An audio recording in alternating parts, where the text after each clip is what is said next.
আমার আল্লাহ রাব্বুল আলামিন বলেন, ইন্না আ'তাইনাকাল কাউসার ফাসাল্লি লিরাব্বিকা ওয়ানহার ইন্না শানিয়াকা হুয়াল আবতার। আল্লাহু আকবার।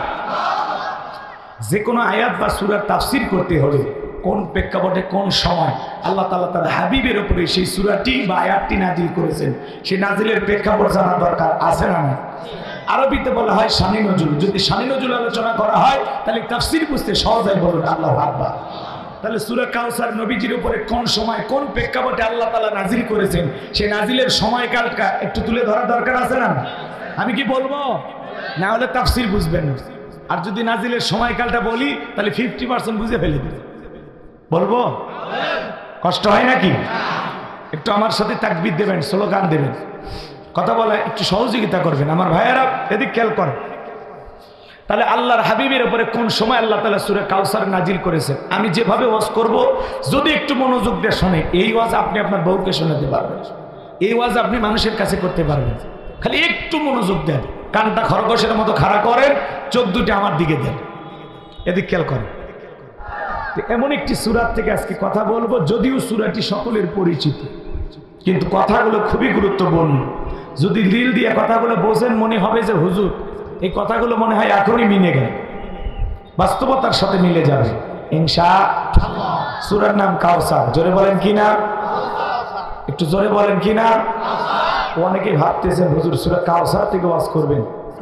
এটা যদি আমরা বুঝতাম তাহলে কষ্ট করে আপনার মাহফিল আসতাম। আপনারা বলেন তো বাজান, পরিচিত পথে পথ চলতে সহজ না কঠিন? জোরে বলেন, পরিচিত পথে পথ চলতে সহজ না কঠিন? পরিচিত মানুষের সাথে কথা বলে ভালো লাগে না খারাপ লাগে? পরিচিত মানুষের সাথে কথা বলে যেমন ভালো লাগে, পরিচিত রাস্তায় পথ চলা যেমন সহজ হয়, বক্তা যদি কোনো পরিচিত আয়াত বা সূরা থেকে আলোচনা করে সেইটা শুনে আরো বেশি ভালো লাগে। কারণ যেই জিনিস যত বেশি জানবেন চর্চা কমে না বাড়ে। এক একটা ফুলের এক একটা সুঘ্রাণ। হয়তোবা সূরা কাউসারের তাফসীর আপনারা যেভাবে জানেন আমি হয়তোবা সেভাবে জানি না। আজকে আমি যেভাবে বলবো হয়তোবা আপনারা শোনেন না, এজন্য আমাকে একটু বলার সুযোগ করে দেন। আশা করি অবশ্যই আপনাদের ভালো লাগবে ইনশাআল্লাহ। আল্লাহ আমাদের সবাইকে কোরআন সুন্নাহ সঠিক বুঝ দান করুন। জোরে বলুন আমিন। আমি কথা বলা শুরু করবো আল্লাহর কোরআন থেকে। জোরে বলেন কোথা থেকে? বলেন তো বাজান, এই কোরআনের মধ্যে কোনো ভেজাল আছে? কোনো মিথ্যা আছে? কোনো ধোঁকা আছে? থাকবে কি করে? কিতাবটি নাজিল করেছেন কে? সে আল্লাহ রাব্বুল আলামিন বলেন, যালিকাল কিতাবু লা রাইবা ফীহি। আমার আল্লাহ রাব্বুল আলামিন বলেন, এটি এমন একটি কিতাব যে কিতাবের মধ্যে কোনো সন্দেহ নাই, কোনো সংশয় নাই, কোনো মিথ্যা নাই, কোনো ধোঁকা নাই। there is no doubt। বলুন আল্লাহু আকবার। হুদাল লিল মুত্তাকিন, মুত্তাকি বান্দাদের জন্য গাইডলাইন হিসাবে, পথ প্রদর্শক হিসাবে আসমান থেকে কিতাবটি নাজিল করেছেন কে? সেই কিতাবের আলোচনা শুনে লাভ না লস? লাভটা কি আমার আল্লাহ জানায় দিলেন, ওয়া ইযা কুরিয়াল কুরআনু ফাসতামিউ লাহু ওয়া আনসিতু লাআল্লাকুম তুরহামুন। সূরা আরাফ আয়াত নাম্বার 204। আমার আল্লাহ রাব্বুল আলামিন জানিয়ে দিলেন, তোমাদের সামনে যখন কোরআন পাঠ করা হয়, কোরআনের আলোচনা করা হয়, চুপ করে কান লাগিয়ে মনোযোগ সহকারে কোরআনের কথাগুলো শ্রবণ করো। যারা চুপচাপ কোরআনুল কারীমের কথাগুলো শ্রবণ করবেন, আমার আল্লাহ রাব্বুল আলামিন আসমান থেকে তাদের উপরে আল্লাহর রহমত বৃষ্টির মতো নাজিল করবেন। বলুন সুবহানাল্লাহ। তাহলে কোরআনের কথাগুলো শুনে লাভ না ক্ষতি? লাভটা কি আমার আল্লাহ জানায় দিলেন, ওয়াযাক্কির ফাইন্নায-যিকরা তানফাউল মুমিনিন। সূরা জারিয়া আয়াত নাম্বার 55। আল্লাহ রাব্বুল আলামিন জানিয়ে দিলেন, যারা আমার মুমিন বান্দা তাদের সামনে যখন কোরআন দেওয়াজ করা হবে, কোরআন থেকে উপদেশ দেওয়া হবে, এই কথাগুলো শোনার পরে আমার মুমিন বান্দাদের উপকারে আসবে। বলুন সুবহানাল্লাহ। কোরআনের কথাগুলো শুনে কি প্যান্ডেলে রাখবেন নাকি বাড়ি পর্যন্ত নিয়ে যাবেন? বাড়ি পর্যন্ত নিয়ে যাওয়ার দরকার আছে না নাই? আমরা অনেক মুসলমান মাহফিলে যাই, আলহামদুলিল্লাহ আলোচনাও শুনি, কিন্তু এক কান দিয়ে শুনি আর এক কান দিয়ে বের করে দিই, এমন স্বভাব নীলফামারী মুসলমানের না থাকলে অন্য জেলার আছে। কথা কয় না, মাহফিলে যায় খালি শুনি চলে আসে, কিন্তু আমল করি না। আমল করার নিয়ত থাকার দরকার আছে না নাই? জোরে বলেন বাজান। আল্লাহ বলেন আল্লাযীনা ইসতামিউনাল কাওলা ফায়াত্তাবিউনা আহসানাহু উলাইকাল্লাযীনা হাদাহুমুল্লাহু ওয়া উলাইকা হুম উলুল আলবাব। সূরা জুমার আয়াত নাম্বার 18। আল্লাহ পাক বলেন মনোযোগ দিয়ে কোরআনের কথাগুলো শোনো, এখান থেকে যেটা উত্তম কথা, ভালো কথা, সেটা তোমার জিন্দেগিতে গ্রহণ করো। যদি এখান থেকে ভালোটা উত্তমটা গ্রহণ করতে পারো, উলাইকাল্লাযীনা হাদাহুমুল্লাহু, আমি আল্লাহ পাক তোমাদের জন্য হেদায়েতের রাস্তাটাকে সহজ করে দেব। একটু জোরে বলেন না সুবহানাল্লাহ।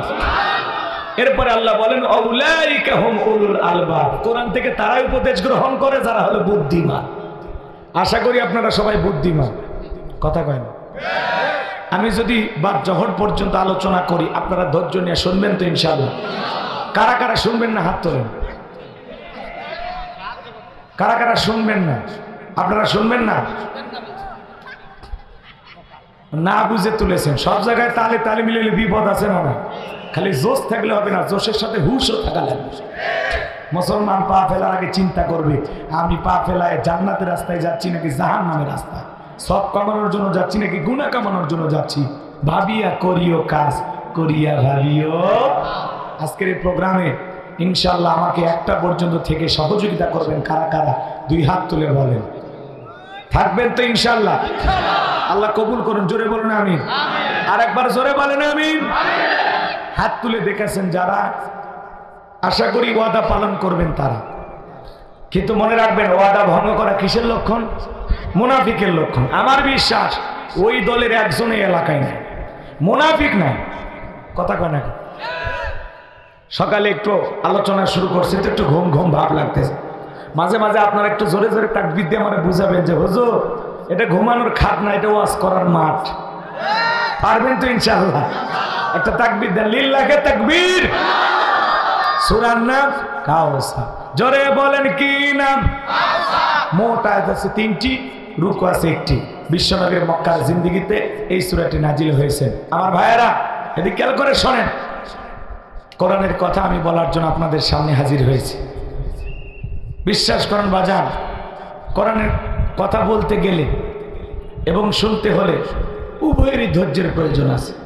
আমি যে বলবো আপনারা একটু মন দিয়ে শুনবেন, আর আমার জন্য একটু দিল থেকে দোয়া করবেন। এখানে অনেক বড় বড় আলেম ওলামা বসে আছেন, শিক্ষিত জ্ঞানীজন বসে আছেন, যাদের ছাত্র হতে পারলে আমি অদমের কিসমত খুলে যেত, যাদের পায়ের জুতা সোজা করে যদি দোয়া নিতে পারতাম আমার ভাগ্যটা পরিবর্তন হয়ে যেত।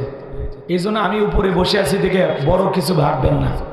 পাথরগুলো যখন সাজানো হয় 20 কেজি নিচে থাকে, তার উপরে 10 কেজি, 5 কেজি, 2 কেজি, 1 কেজি, 500 গ্রাম, 200 গ্রাম, 100 গ্রাম, 50 গ্রাম, সবার উপরে থাকে 20 গ্রাম। তো মনে করেন ওই 20 গ্রাম পাথরের মতো আমার অবস্থা। এখানে অনেক জ্ঞানী মানুষ বসে আছে, অনেক মাদ্রাসার শিক্ষক ওস্তাদ মহাতামি বসে আছেন। তো সকলের প্রতি শ্রদ্ধার সম্মান রেখে আমি আমার আলোচনা শুরু করছি। সবাই দিল থেকে দোয়া করবেন, আল্লাহ যেন কিছু কথা আপনাদের সামনে বলার তৌফিক দান করেন। জোরে বলুন আমিন। আমার কোনো জ্ঞান নাই, জ্ঞান দেওয়ার মালিক কে? ক্বালু সুবহানাকা লা ইলমা লানা ইল্লা মা আল্লামতানা ইন্নাকা আনতাল আলিমুল হাকীম। বলুন সুবহানাল্লাহ। জ্ঞান দেওয়ার মালিক কে? আল্লাহ রাব্বুল আলামিন বলেন ওয়ালাকাদ আতাইনা দাউদা সুলাইমানা ইলমা। আমার আল্লাহ ডেকে বলেন আমি পয়গম্বর দাউদ এবং সুলাইমানকে ইলমার জ্ঞান দিয়েছিলাম। আল্লাহর পয়গম্বর দাউদ আর সুলাইমান ইলমার জ্ঞান পাওয়ার পরে প্রশংসা আদায় করেছিলেন কার? একটু জোরে ডাক দেন। আল্লাহর নবী দাউদ আলাইহিস সালাম জীবনের শেষ প্রান্তে গিয়ে আল্লাহ তাআলার কাছে ফরিয়াদ করে বলতেছেন, আল্লাহ আমার জানতে বড় মনে চায় আমার পরবর্তীতে আপনি কাকে ফিলিস্তিনের বাদশাহে দান করবেন। আমার আল্লাহ ডেকে বলে, পয়গম্বর তোমার পরবর্তীতে আমি আল্লাহ রাব্বুল আলামিন তাকে ফিলিস্তিনের বাদশাহী দান করব।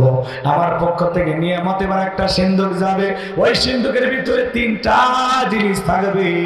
যে 3টা জিনিসের নাম বলে দিতে পারবে, ওই 3টা জিনিস দিয়ে কি কাজ হবে যে বলে দিতে পারবে, বুঝতে পারবেন পয়গম্বর তোমার পরবর্তীতে আমি আল্লাহ পাক তাকেই বাদশাহী দান করব। আল্লাহ নবী দাউদ এই কথা শোনার পরে দেশের হাজার হাজার মানুষকে একত্রিত করে বলেন, ও দেশের জনগণ, শোনো দিয়া মন, আল্লাহর পক্ষ থেকে নিয়ামত এবার একটা সিন্ধুক আসবে। সিন্ধুকের ভিতরে 3টা জিনিস থাকবে, কোনটার নাম কি, কোনটা দিয়ে কি কাজ হয়, তোমরা কি কেউ বলে দিতে পারবা? পয়গম্বরের সামনে থাকা হাজার মানুষ মাথা নত করে চলে যায়। পয়গম্বরের প্রশ্নের উত্তর কেউ দিতে পারলো না ভাই। এইভাবে কিছুদিন অতিবাহিত হয়ে যাওয়ার পরে আল্লাহ নবী দাউদ আলাইহিস সালাম চিন্তা করলেন, সব জায়গায় দাওয়াত দিলাম, নিজের ঘরেও দাওয়াত দেওয়ার দরকার আছে না না? এই কথা ভেবে আল্লাহর নবী দাউদ আলাইহিস সালাম তার কলিজার টুকরা ছেলে মেয়েদেরকে একত্রিত করলেন। আল্লাহর নবী দাউদ আলাইহিস সালাম ছেলে মেয়ের সংখ্যা ছিল 40 জন। সুবহানাল্লাহ বলবেন না? অনেকের কলিজা শুকিয়ে গেছে, কয় কি হুজুর? আমাদের মা নাম কি? হাওয়া আলাইহিস সালাম। আমাদের বাবা আদম আলাইহিস সালাম। সন্তান জন্ম দিয়েছিল কত জানেন? 239 জন। সুবহানাল্লাহ কয় না? আর আমাদের স্লোগান সন্তান 2টার বেশি নয়, একটা হইলে ভালো হয়। আর আমার স্লোগান না হইলে আরো ভালো হয়, খালি টোনা আর টুনি, বেঁচে থাকতে ডিস্টার্ব করার কেউ নাই, মরার পরে কান্দারও কেউ নাই। সন্তান 2টার বেশি নয়, একটা হলে ভালো হয়, এই স্লোগান মুসলমানের না, এটা হলো ইহুদি খ্রিস্টানদের একটা চক্রান্ত। ওরা সুকৌশলে মুসলমানের মাথার মধ্যে এই ভাইরাসটা ঢুকে দিয়েছে, সন্তান 2টার বেশি নয়, একটা হইলে ভালো হয়। আজকে তাম পৃথিবীতে 700 কোটির ওপরে মানুষ, আমরা যদি সংখ্যায় 350 বা 400 কোটি মুসলমান হতে পারতাম, পৃথিবীর জালেমেরা মুসলমানের রক্ত নিয়ে খেলা করা তো দূরের কথা, মুসলমানের দিকে বাঁকা চোখে তাকানোর সাহস পৃথিবীর কোনো জালেমের ছিল না। কিন্তু আজকে মুসলমান সংখ্যায় কম, এই জন্য জালিমেরা হয়েছে আমাদের জম, কেড়ে নিতেছে আমাদের দম। কথা বলে ঠিক করে আমার ভাইয়েরা, এই জন্য মুসলমানের সংখ্যা বাড়ানোর দরকার আছে না? দিনাজপুরে ওয়াজ করতে গেলাম, এক মুরব্বী ছোট্ট বাচ্চা কোলে নিয়েছে, বলে হুজুর দোয়া করেন। চাচা এটা কি আপনার নাতিপুতি হয় নাকি? বলে নাতিপুতি মানে এটা 11 নাম্বার। কি কম চাচা, 11টা বাচ্চা? বলে হ্যাঁ, দোয়া করেন আল্লাহ যেন আরো দেয়। আমার গ্রামে একজন মানুষ ছিল, 1টা 2টা না রে ভাই, 19টা সন্তান। মারহাবা কর। আগেকার মানুষ অত পদ্ধতি মানত না, পরিবার পরিকল্পনা করা ভালো। এই ছেলেকে ডাক্তার বানাবো, এর ইঞ্জিনিয়ার বানাবো, এর মুফতি মুহাদ্দিস বানাবো, হাফেজ বানাবো, আলেম বানাবো। কথা কয় না কেন? সন্তানদেরকে নিয়ে পরিবার পরিকল্পনা করা ভালো। আমরা কি করি? মারিবার পরিকল্পনা। কোন ট্যাবলেটে টেনশন মুক্ত। রাগ করতেছেন আপনারা? উম্মতে মুহাম্মাদের সংখ্যা বৃদ্ধি করা দরকার আছে না নাই? রাশিয়ার প্রেসিডেন্ট পুতিন বলতেছে আমাদের জনসংখ্যা কমে গেছে, তোমরা যেখানেই সুযোগ পাও রাতের আশা করো না, মিলিত হয়ে যাও, তোমার প্রিয় মানুষের সাথে কি হয়, মিলিত হয়ে যাও। রাশিয়ার প্রেসিডেন্ট বলতেছে আমাদের সংখ্যা বৃদ্ধি করা লাগে। কথা কেন? কথা কেন? কিসের বেশি হয়েছে? বেশি দেখছেনটা কি আপনি? আরো বেশি হবে। কথা কন ঠিক কিনা? আরো বেশি প্রয়োজন। সংখ্যা যত বাড়বে আমাদের শক্তি তত বাড়বে। একটা পরিবারে এক বাপের 10 বেটা, মারামারি লাগতে জানি তো 10টা লাঠি বের হবে। খালি আইসো সে ন কথা কন কি? তুই এক বাপের 1 বেটা, লাঠি কয়টা? ও ভয়ে মারামারি করে না, কারোর সাথে কথা বলে না। এজন্য শক্তি লাগবে ভাই, শক্তি লাগবে। একটা বংশের দেখবেন লোক যদি বেশি হয়, 50-60 জন একটা বংশের লোক, দেখবেন ওদের সাথে কেউ ঝগড়া করে না, ভয়ে। কিন্তু যদি 1 2 জন হয়, সবাই ওর উপরে জুলুম করে।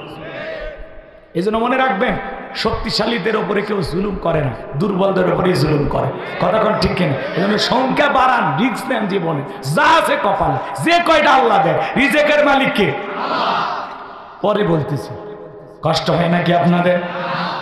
আল্লাহ নবী দাউদ ডেকে বলে, ও আমার সন্তানেরা, আল্লাহর পক্ষ থেকে নিয়ামতের একটা সিন্ধুক আসবে, ওই সিন্ধুকের ভিতরে তিনটা জিনিস থাকবে, কোনটার নাম কি, কোনটা দিয়ে কি কাজ হয়, তোমরা কি কেউ বলে দিতে পারবা? পয়গম্বরের বড় ছেলে বলতে পারে না, মেজো ছেলে বলতে পারে না, সবার ছোট 19 বছরের টকবকে যুবক, নাম তার সুলাইমান, হাত তুলে বলে লাব্বাইক আব্বাজান, আপনি যদি অনুমতি দেন আমি সুলাইমান বলে দিতে পারবো। ওই সিন্ধুকের ভিতরে তিনটা জিনিস কি কি থাকবে, কোনটার নাম কি, কোনটা দিয়ে কি কাজ হবে, জোরে কোন মারহাবা। নবী দাউদ ডেকে বলে, বাবা তুমি ছোট মানুষ না বুঝে একটা কথা বলো, তুমি কি বলতে পারবা? এইবার নবী সুলাইমান ডেকে বলে, আব্বা আমারে ছোট মনে করবেন না, আমার বয়স যখন 14-15 হয়ে গেছে, আমি যখন জঙ্গলের পাশ দিয়ে হেঁটে যাই, ওই জঙ্গলের একটা প্রাণী আর একটা প্রাণীর সাথে, একটা পশু আর একটা পশুর সাথে কি কথা বলে, কোন ভাষায় কথা বলে, আমি জমিনের ওপর দাঁড়াইয়া পশু প্রাণীর ভাষাও বুঝতে পারি। আব্বা জান, দূর আকাশে পাখি ডানা মেলে উড়ে যায়, ওই একটা পাখি উঠতে গিয়ে আর একটা পাখির সাথে কি কথা বলে, কোন ভাষায় কথা বলে, আমি জমিনের উপর দাঁড়াইয়া পাখিদের ভাষাও বুঝতে পারি। আল্লাহ নবী সুলাইমানকে আল্লাহ পাক এমন ক্ষমতা দিয়েছিলেন বাজান, পিপিলিকার ভাষা পর্যন্ত বুঝতেন, বলেন সুবহানাল্লাহ। সেই নবী সুলাইমান বলে দিবেন ওই সিন্ধুকের ভিতরে তিনটা জিনিস কি কি থাকবে, কোনটার নাম কি, কোনটা দিয়ে কি কাজ হয়। আপনারা কি শুনবেন? কারা কারা শুনবেন হাত তুলে দেখান বাজান, লিল্লাহে তাকবীর। আর একটু জোরে বলে লিল্লাহে তাকবীর। হাত নামান ভাইরা আমার। ওই সিন্ধুকের ভিতরে তিনটা জিনিস কি কি আছে আমি অবশ্য আপনাদেরকে বলে দেব, দিলের কানটা লাগাইয়া জবান ছেড়ে আমার সঙ্গে সবাই তিলাওয়াত করুন। আউযু বিল্লাহি মিনাশ শাইতানির রাজিম, বিসমিল্লাহির রাহমানির রহিম। বিতাড়িত মুর্দার শয়তানের কাছ থেকে আল্লাহ পাকের কাছে আশ্রয় প্রার্থনা চাচ্ছি। পরম করুণাময় সিন্ধু আল্লাহ তাআলা নামে শুরু করছি। আমার আল্লাহ রাব্বুল আলামিন বলেন, ইন্না আ'তাইনাকাল কাউসার ফাসাল্লি লিরাব্বিকা ওয়ানহার ইন্না শানিয়াকা হুয়াল আবতার। আল্লাহু আকবার। যে কোনো আয়াত বা সূরার তাফসীর করতে হলে কোন প্রেক্ষাপটে কোন সময় আল্লাহ তাআলা তার হাবিবের উপরে সেই সূরাটি বা আয়াতটি নাজিল করেছেন, সেই নাজিলের প্রেক্ষাপট জানা দরকার আছে না? আরবিতে বলা হয় শানি নজুল। যদি শানি নজুল আলোচনা করা হয় তাহলে তাফসীর বুঝতে সহজ হয়। বলুন আল্লাহু আকবার। তাহলে সূরা কাউসার নবীজির উপরে কোন সময় কোন প্রেক্ষাপটে আল্লাহ তাআলা নাজিল করেছেন, সেই নাজিলের সময়কালটা একটু তুলে ধরা দরকার আছে না? আমি কি বলবো? না হলে তাফসীর বুঝবেন না। আর যদি নাজিলের সময়কালটা বলি তাহলে 50% বুঝে ফেলে দেবে। বলবো? কষ্ট হয় নাকি? একটু আমার সাথে তাকবীর দেবেন, স্লোগান দেবেন, কথা বলা একটু সহযোগিতা করবেন আমার ভাইয়েরা, এদিক খেয়াল করেন। তাহলে আল্লাহর হাবিবের উপরে কোন সময় আল্লাহ তাআলা সূরা কাউসার নাজিল করেছেন, আমি যেভাবে ওয়াজ করব যদি একটু মনোযোগ দিয়ে শোনেন, এই ওয়াজ আপনি আপনার বউকে শোনাতে পারবেন, এই ওয়াজ আপনি মানুষের কাছে করতে পারবেন। খালি একটু মনোযোগ দেন, কানটা খরগোশের মতো খাড়া করেন, চোখ দুটো আমার দিকে দেন, এদিক খেয়াল করেন আমার ভাইয়েরা।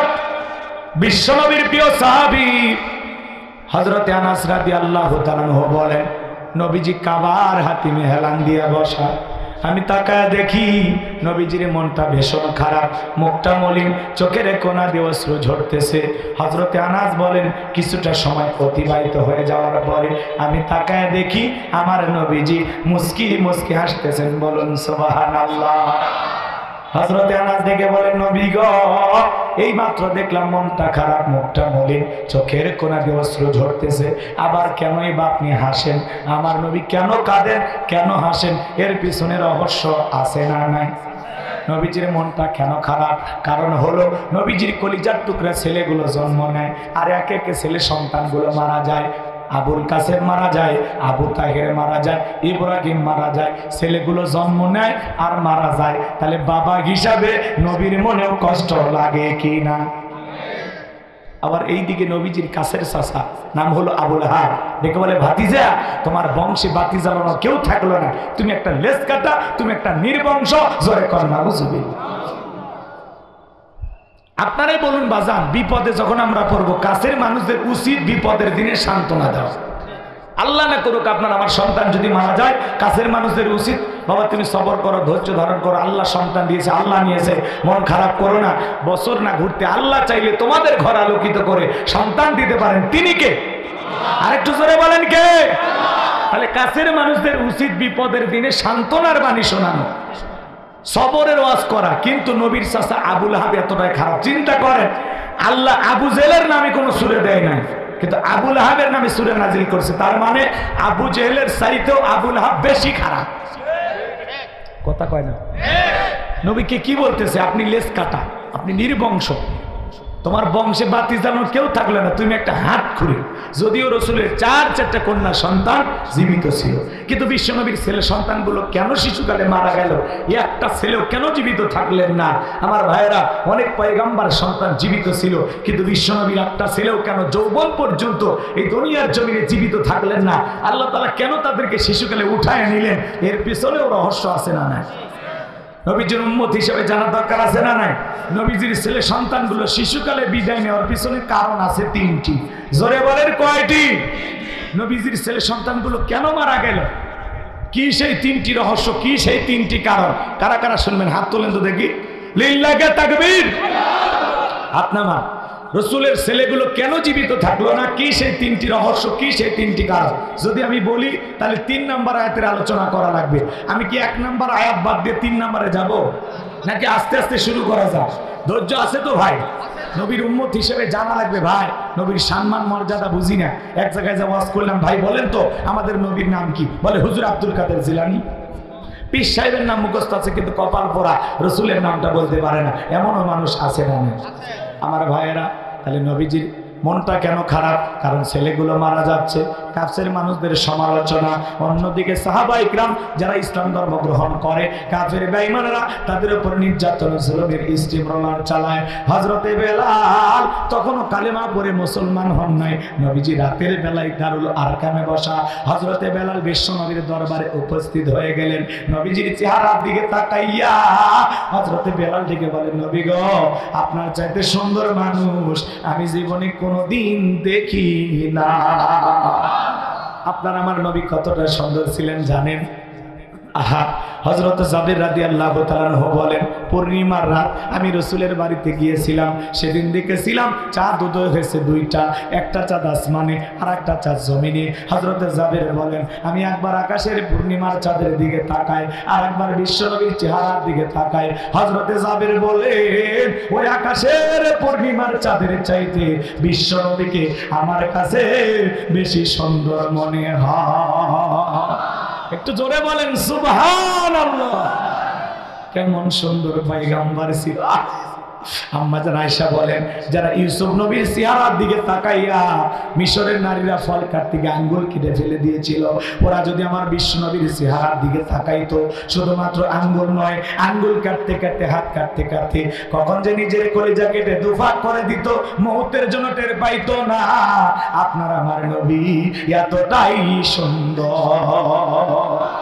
আম্মা জান আয়েশা বলেন, ও দুনিয়ার মানুষ, তোমাদের একটা সূর্য আছে, আমি আয়েশার একটা সূর্য আছে। তোমাদের সূর্য উদয় হয় দিনের বেলায়, আর আমি আয়েশার সূর্য উদয় হয় রাতের বেলায়। আম্মা জান আয়েশা একদিন সেলাইয়ের কাজ করতেছিলেন, হাত থেকে সুইটা পড়ে গেল, বাতিতে কোনো তেল ছিল না, বাতি জ্বালাইতে পারলেন না, অপেক্ষায় বসে থাকলেন। বিশ্বনবী যখন এশার সালাত আদায় করার পরে ঘরের ভিতরে প্রবেশ করলেন, সর্বপ্রথম আম্মা জান আয়েশাকে নবীজি সালাম দিলেন। নবী ঘরে ঢুকে স্ত্রীকে কি দিলেন? একটু জোরে বলেন। তাহলে আপনি আমি যখন ঘরে ঢুকবো, স্ত্রীকে সালাম দেওয়ার দরকার আছে না নাই? রাসূলের এই সুন্নাত আপনার আমার ঘরেও চালু থাকার দরকার আছে না নাই? বাড়িতে যাব, ওকে সালাম দিলেন, আসসালামু আলাইকুম রহিমা, কেমন আছো সোনা? ঘরের দরজাটা খোলো না, আমি তোমার লিটনের বাপ, তোমার দিওয়ানা। বউ খুশি হয়ে দরজা খুলবে, কথা বলে ঠিক কি না? কিন্তু আমার ব্যবহার, আপনার ব্যবহার এত মিষ্টি না। আমরা রাগান্বিত হয়ে বাড়ির দরজা ডাক দে, এ রুবেলের মালে দরজা খোল, বেশি দেরি হলে দরজা ভাঙ্গে ফেলে দিয়া তোর পিঠের ওপর কি যে হবি রে। ভিতর থেকে বউ বলে, এটা স্বামী না সেকেন্ড আজরাইল। বউকে সালাম দিবেন। সালাম আছে যেখানে শান্তি আছে, সালাম আছে যেখানে সমাধান আছে। আরে ভাই, সালামের মাধ্যমে অনেক বড় বড় ঝামেলা মিটে যায়। স্বামী স্ত্রীর মধ্যে সালাম আদান প্রদান হলে একে অপরের প্রতি শ্রদ্ধা, ভক্তি, বিশ্বাস, ভালোবাসা বেড়ে যায়। আল্লাহু আকবার। বউকে সালাম দিলে আল্লাহর পক্ষ থেকে আপনাদের দাম্পত্য জীবনের উপর রহমত নাজিল হবে। বউকে সালাম দেওয়ার পরে লোকজন যদি না থাকে, বইয়ের হাত ধরে মুসাফা করবেন। কার হাত? এ যুবকে কথা বলা লাগবে। তোমরা যুবক নাকি সন্দেহ হচ্ছে? কার হাত? কথা কম। কার হাত? বইয়ের হাত। পাশের বাড়ি ভাবির হাত না, ধরলে ঝাঁটা দিয়ে পিটার। বইয়ের হাত ধরে মুসাফা করবে। একেবারে যদি ময়দান ফাঁকা থাকে কুলাকুলি সেরে নেন। পারবেন তো ইনশাআল্লাহ? বাড়িতে যায়া বউ সালাম দেয় না, স্বামীও সালাম দেয় না, দুইজনে বোবা, কারো মুখে কোনো কথা নাই। মুসলমান বাড়িতে যখন প্রবেশ করবেন অবশ্যই বিবিকে সালাম দিয়ে ঢুকবেন। মনে থাকবে ইনশাআল্লাহ? পারবেন ইনশাআল্লাহ? এই ওয়াজ এক জায়গায় করলাম, একজন বলতেছে হুজুর আমার সালাম দিতে গিয়ে শরম লাগে। আমি তখন বললাম বিয়ে করছো? কি কর হুজুর? 3 সন্তানের বাপ আমি। আমি তখন বললাম স্ত্রী সহবাসের একটা দোয়া আছে, তুমি কি জানো? হুজুর এটা দোয়া পড়ার টাইম। কথা কয় না? 3 সন্তানের বাবা হয়ে যায়, আর শরম লাগে না, কিন্তু বউকে সালাম দিতে গিয়ে শরম লাগে। ওটা শরম না শয়তানি? চোখে কর না কেন? 100% শয়তানি ওটা। কারণ এর শরম বেশি হলে বইয়ের তো বাচ্চা হওয়ারই কথা না। বইয়ের বাচ্চা হয়ে যায়, তোমার শরম লাগে না, আর সালাম দিবা মুখ দিয়া, তাই শরম লাগে। ফাইজলামি না। আজকে যাই চালু করবেন সালাম। পারবেন তো ইনশাআল্লাহ? আসসালামু আলাইকুম। হঠাৎ করে আপনার বউ বলতে পারে কি ব্যাপার, কারে সালাম দিলা? যদি বলেন শেফালি তোরেই দিলাম, তখন বলতে পারে আজকে আবার কোন হুজুরের মুরিদ নিয়ে বাড়িতে ঢুকলা, সেদিনই তো উনকের কাছে কলা চুরি করলা। কথা কন ঠিক না? 2-4 দিন দিতে দিতে অভ্যাসে পরিণত হবে। বাজান মন খারাপ করবেন না। দাম্পত্য জীবনে যদি আপনারা সুখ পেতে চান বাজান, অশান্তি মুক্ত থাকতে চান, তাহলে রসুলের 4টা সুন্নত প্রত্যেকটা পরিবারে আমল করা লাগবে। স্বামী স্ত্রী দাম্পত্য জীবনে সুখ পেতে গেলে কয়টা সুন্নত? জোরে বলেন। 4টি রোমান্টিক সুন্নত আছে। এই 4টি সুন্নত যদি আপনারা আমল করতে পারেন, আপনাদের দাম্পত্য জীবনে কোনোদিন অশান্তি থাকবে না। মৃত্যু পর্যন্ত সম্পর্ক টিকে থাকার গ্যারান্টি। আল্লাহু আকবার বলেন। কয়টা সুন্নত আমি কি বলবো? কারা কারা শুনবেন? হাত তুলেন তো দেখি। লিল্লাহি তাকবীর। এখন বলতে গেলে একটু এলোমেলো হয়ে যায়, শেষের দিকে মনে করায় দিবেন। সময় থাকলে অবশ্যই বলবো ইনশাআল্লাহ। আমার ভাইয়েরা, আপনারা আমার নবীর সম্মান মর্যাদা কত জানেন? কবির মনোযোগ দিয়ে শুনবেন। আম্মা জান আয়েশা দেখে বলেন, নবীজি ঘরের ভিতরে প্রবেশ করলেন, নবীজির চেহারার আলোতে সইটা কই পড়ে আছে আমি পরিষ্কার দেখতে পেয়েছি। যে নবী জমিনে পথ চললে আসমানের মেঘ এসে ছায়া প্রদান করত, সেই নবীর চেহারার উপরে মশা মাছি পড়া হারাম। নবীজি ঘেমে গেলে আম্মা জানেন রসুলের দেহের ঘামগুলো শিশির ভিতরে জমা রাখতেন। বিশেষ দিনে নবীজির দেহের ঘাম সুগন্ধি হিসাবে ব্যবহার করা হতো। যে নবী আসমানের ছাদের দিকে ইশারা করলে ছাদ 2 টুকরো হয়ে যায়। আল্লাহু আকবার বল। জমিনে পা তুললে মাওলা পাকের আরশে আজিমে পৌঁছে যায়। যে ছাগলের স্তনে দুধ নাই, নবীজির হাত মোবারক লেগে গেলে দুধে পরিপূর্ণ হয়ে যায়। যে খাবার 2-3 জন মানুষকে শেষ করে ফেলে দেবে, এমন খাবারে রসুলের হাতটা লেগে গেলে শত শত মানুষ খাবার কেউ যেমন খাবার তেমনি থাকতো। যেই নবীর চেহারার দিকে তাকাইলে ক্ষুধা নিবারণ হয়ে যাইতো। আল্লাহু আকবার বলে। আমার ভাইয়েরা, সেই নবীর কাছে হযরত বেলাল কথা মনে আছে না নাই? ডেকে বলেন নবী আমার একটু কালেমা পড়ে মুসলমান বানায় দেন। বিশ্ব নবী হযরত বেলালকে কালেমা পড়া দিলেন। লা ইলাহা ইল্লাল্লাহু মুহাম্মাদুর রাসূলুল্লাহ সাল্লাল্লাহু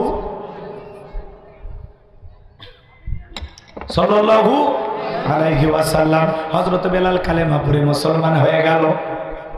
আমার নবী ডেকে বলে, বেলাল ইসলামের অবস্থা কোনো ভালো না, কালেমা পড়েছো আপাতত প্রকাশ করা যাবে না। কারণ ওই সময় কালেমা প্রকাশ করলে তার উপর নির্যাতন জুলুম আসতো।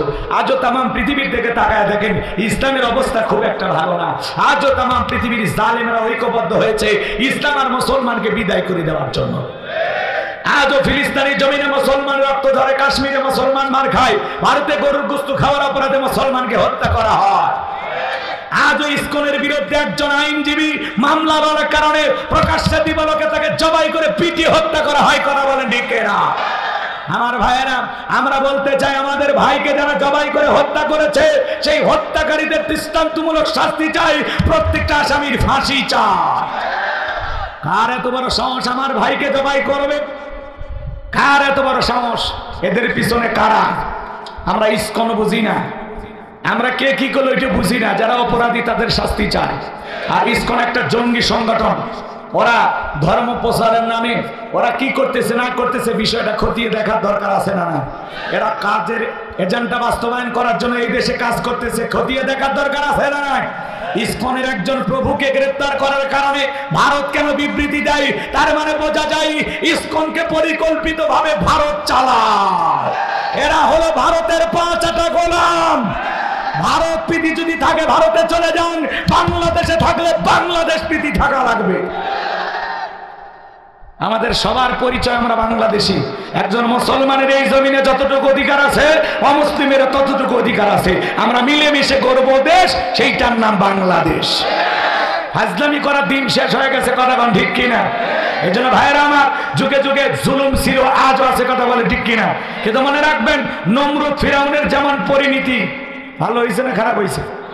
নমরুদকে আল্লাহ বিদায় করেছেন, ফিরাউনকে বিদায় করেছেন। আজও পৃথিবীর জমিনে যারা মুসলমানের রক্ত নিয়ে খেলা করতেছে তাদের জীবনের পরিণতি নমরুদ ফিরাউনের চাইতে ভয়ঙ্কর হবে। যারা বড় বড় কথা বলতো ওরা কি আর আছে? না, 41 সাল পর্যন্ত টিকে থাকবে। 24 সালে ভাগ্যে কি আছে বলতে পারে না। কথা কর না কেন? বড় বড় কথা বলতো, বলে আমরা পালাই না, অমুকের বেটি আমি, বলতো না? তো পালিয়ে তো ঠিকই গেলেন। কথা কর নাকি আপনারা?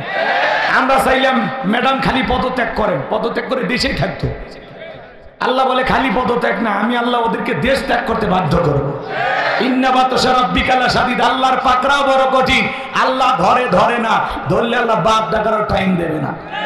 ওদের হাতে মুসলমানের রক্ত লেগেছিল, ওদের হাতে এতিমদের রক্ত লেগেছিল, তারা আলেমদেরকে লাঞ্ছিত করেছিল। কথা বলে ঠিক কিনা? এদেশের সোনার মানুষদেরকে ফাঁসির দড়িতে ঝুলিয়েছিল। জুলুমের 16 কলা পূর্ণ হয়েছে, আল্লাহ ওদেরকে সাইজও করছে। কথা কন নাকি আপনারা? অভিমান করে পাশের দেশে চলে গেছে, আবার মাঝে মাঝে আমাদেরকে কল দে। কেন? আমাদেরকে সারা থাকতে পারতেছেন না? আর পারবেন না, গেলেন কেন? কথা কন। আমাদের চাচা ঈশ্বর চাচাকে বলা হয় সৈরাচা। ঈশ্বর চাচা হ্যাঁ ক্ষমতার থেকে পদত্যাগ করে জেলে গেছে, মাগার দেশ ছাড়েনি। বাপের বেটা বেগম খালেদা জিয়া জেলে গেছে, এখনো অসুস্থ, তাও দেশের মাটি ছাড়েনি। বাপের বেটি। আর আপনি কেন চলে গেলেন অভিমান করে? কি দরকার ছিল যাওয়ার? আপনি চলে যাওয়াতে এই দেশের মানুষের যে ক্ষতি হয়েছে 50-100 বছর এই ক্ষতি পূরণ হবে না। আপনি তো জানেন না, আপনি পদত্যাগ করে দেশে থাকলে এতটা অশান্তি হতো না। আপনি চলে যাওয়াতে ওই 2-3 দিনে যে লুটপাট হয়েছে, যে দুর্নীতি হয়েছে, যে ক্ষতিগ্রস্ত হয়েছে, বাড়ি ঘরে আগুন, ব্যবসা প্রতিষ্ঠানে আগুন, বাংলাদেশের এই মানুষের ক্ষতির বিষয়ে আল্লাহর কাছে জবাব দেওয়ার জন্য আপনি রেডি থাকেন। আপনি আবার শর্ট করে ঢুকতে চান, ঢুকবে নিতে বের হলেন কেন? কথা কয় না ভাই। কার কথা বলতেছি বোঝেন না? আচ্ছা, মেয়ে মানুষ বাইরে যা কতদিন থাকবে বলেন? থাকতে পারে?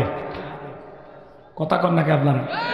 উনি আবার বলে আমি চট করে ঢুকবো। আপনি আসেন তো, এদেশের 18 কোটি মানুষের 36 কোটি চোখ তাকায় আছে। কথা কন ঠিক কি না? বুবু আইবা তুমি আইবা গো, সেই দিন আইসা বুবু ক্ষমতা পাইবা না। বুবু আইবা তুমি আইবা গো, সেই দিন আইসা বুবু ক্ষমতা পাইবা না। বলবো? রাগ করবেন না? খোঁজ নাই বুবু কাদের কাকার, অবস্থা খারাপ দরবেশ বাবার, হাউন আঙ্কেল এখন সামনে আসে না।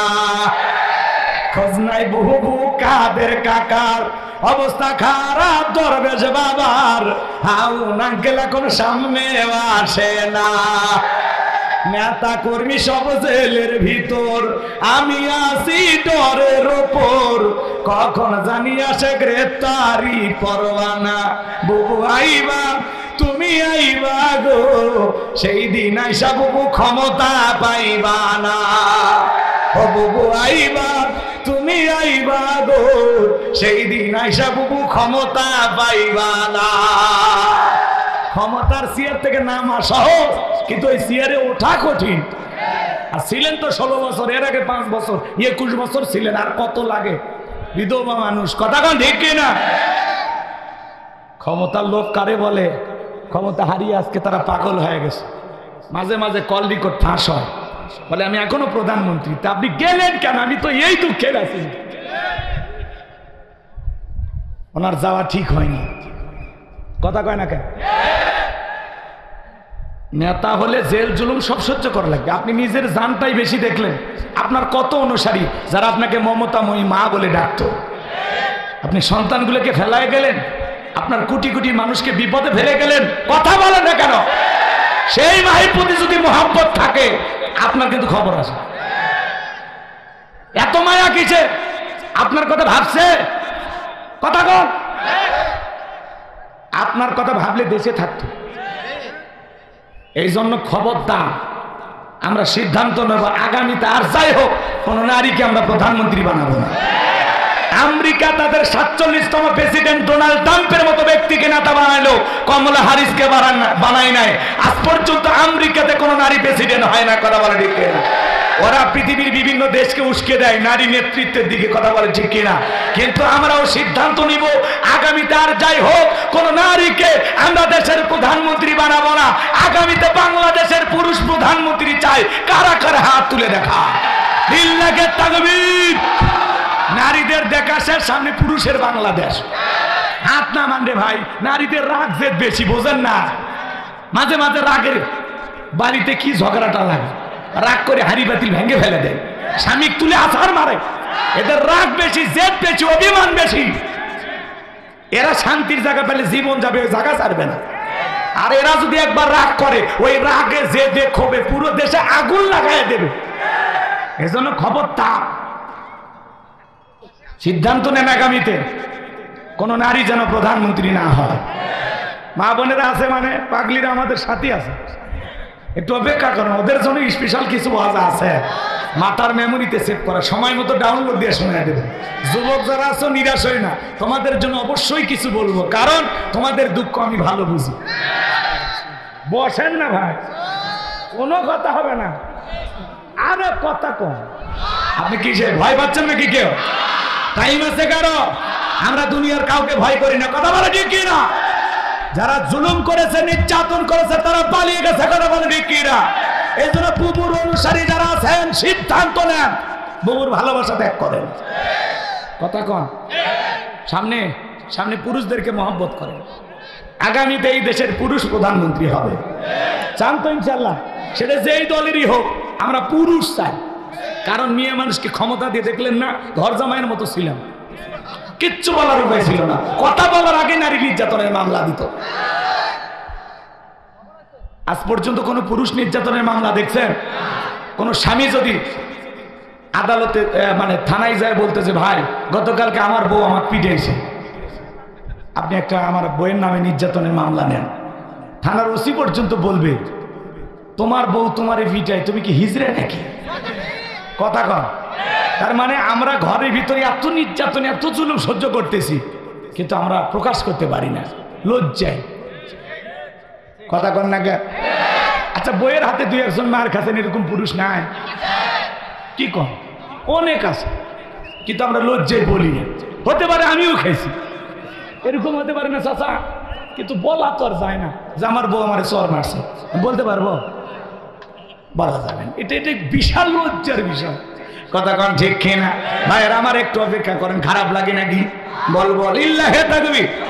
আমার নবী ডেকে বলে, বেলাল ইসলামের অবস্থা এখন ভালো না, কালেমা পড়েছো, আপাতত প্রকাশ করা যাবে না। হযরতে বেলাল ডেকে বলে, নবী আমার জীবনের কোনো দাম নাই। আমার মনিব ওমাইকে বলেছিলাম, উর্দুম্বা ছাগল পেশাব পায়খানা করে দেয়, ওই ঘরে থাকতে আমার বড় কষ্ট হয়। ওমায় ডেকে বলে, বেলাল রে, উর্দুম্বা ছাগলের দাম আমার কাছে আছে, কিন্তু তোর মতো কালি হাফসি বেলালের দাম আমার কাছে নাই। কথা কন না আমার ভাইয়েরা? হযরত বেলাল ডেকে বলে, নবী গো আমার জীবনের কোনো দাম নাই, আপনি আমার জন্য দোয়া করেন, মৃত্যু পর্যন্ত যেন আমি কালেমার পথে টিকে থাকতে পারি। আল্লাহু আকবার, আমার ভাইরা, আমি যে কথা বলতে চাচ্ছিলাম গভীর মনোযোগ দিয়ে কথাগুলো শুনে যান। হযরতে বেলাল চলে গেলেন। পরদিন সকালবেলা সূর্য উদয় হয়ে গেছে, হযরতে বেলাল দরজা খোলে না। অন্যান্য চাকর যারা আছে নালিশটা চলে গেল উমায়ের কাছে, যা বলে নেতা এখন পর্যন্ত বেলাল দরজা খোলে নাই, তাই নাকি? বলে হ্যাঁ চলো যাই। দরজায় ডাক দেয়, বেলাল দরজা খোলো। হযরতে বেলাল দরজা খোলে না, জোরে করে ধাক্কা মারছে, দরজা খুলে গেছে। এইবার উমায়ে তাকায় দেখে সেই রাত্রিতে হযরতে বেলাল কালেমা পড়ে মুসলমান হয়েছে। ওই রাত্রিতে একটা উর্দুম্বা ছাগলের কাছে কোনো পেশাব পায়খানা নাই, জোরে কোন মারহাবা। এইবার উমাইয়া ডেকে বলে, এই চাকরের দল, বেলালের বিরুদ্ধে মিথ্যা অভিযোগ দাও। তোমরা যখন ঘুমাচ্ছিলে বেলাল তখন ময়লা পরিষ্কার করেছে, যাও নিজেদের কাজ করো। ওদেরকে দাঁড়িয়ে দিয়া এক পা দুপা করে বেলালের কাছে চলে গেলেন। বেলাল দেয়ালে পিঠটা লাগাইয়া জিহ্বা নাড়াইয়া জিকির করে কান। এবার হযরত বেলালকে হালকা করে ধাক্কা মারছে, যখন জবান দিয়ে কালেমার আওয়াজ বের হয়েছে তখন আল্লাহু আকবার বল। এইবার উমাইয়া ডেকে বলে, বেলাল তোর জবান দেখি শুনলাম তুমি কি মুসলমান হয়েছো? হযরতে বেলাল ডেকে বলে, মুসলমান হয় যারা মিথ্যা কথা বলতে পারে না তারা ওকুলু কওলান সাদিদা। মুসলমানেরা হবে সত্যবাদী, মুসলমানেরা কখনো মিথ্যাবাদী হতে পারে না। গতকাল রাত্রে বিশ্বনবীর হাতে হাত রেখে আমি কালেমা পড়ে মুসলমান হয়েছি। এই কথা শোনার পরে উমাইয়া ডেকে বলে, বেলাল উত্তম্বা ছাগলের মালিক বানায় দেব, থাকার জন্য ভালো ঘরের ব্যবস্থা করে দেব। হযরতে বেলাল ডেকে বলে, উমাইয়া দুনিয়ার কোনো পার্থিব সম্পদের বিনিময়ে বেলাল তার ঈমান বিক্রি করবে না। আল্লাহু আকবার বলেন। এইবার উমাইয়া ডেকে বলে, বেলাল রে আমার কথা না শুনলে বড় নেতা আবু জেহেলকে খবর দেব। হযরতে বেলাল ডেকে বলে, কোন বড় নেতা ছোট নেতা এখন কাউকে গোনার টাইম নাই। আমি দুনিয়ার কোন আবু জেহেলকে ভয় করি না, আমি ভয় করি আমার আল্লাহকে। এইবার উমাইয়া চলে গেল আবু জেহেলের বাড়িতে, যা বলে, নেতা সংবাদ খুব খারাপ, আমার বাড়ির কৃতদাস বেলাল কালেমা পড়ে মুসলমান হয়েছে। তাই নাকি? বলে হ্যাঁ ঠিক আছে, যাও আমি আসতেছি। আবু জেহেলের একটা বিশেষ বাহিনী ছিল যাদের কাজই হলো মুসলমানদের উপর নির্যাতন জুলুম চালানো। আজও তাম পৃথিবীর দিকে তাকায় দেখেন, জালেমদের বিশেষ একটা বাহিনী আছে যাদের কাজই হলো মুসলমান ইমানদার আল্লাহওয়ালা নেককার আলেমদের উপর নির্যাতন জুলুম চালানো। তাম পৃথিবীর দিকে তাকান, জালেমদের একটা বিশেষ বাহিনী থাকে যাদের কাজ হলো কি? ইমানদার মুসলমানের জীবন নিয়ে খেলা করা। ওরা মুসলমানকে পিটায় আনন্দ পায়। কথা বলেন না কেন?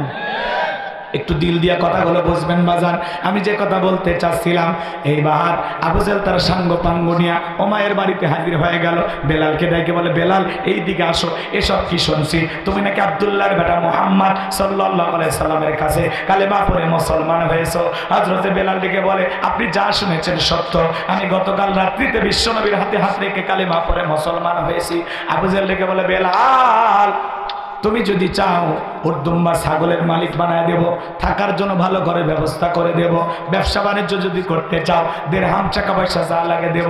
বেলাল রে তুমি চাইতে দেরি, আমরা দিতে দেরি দেব না, দিতে দেরি করব না।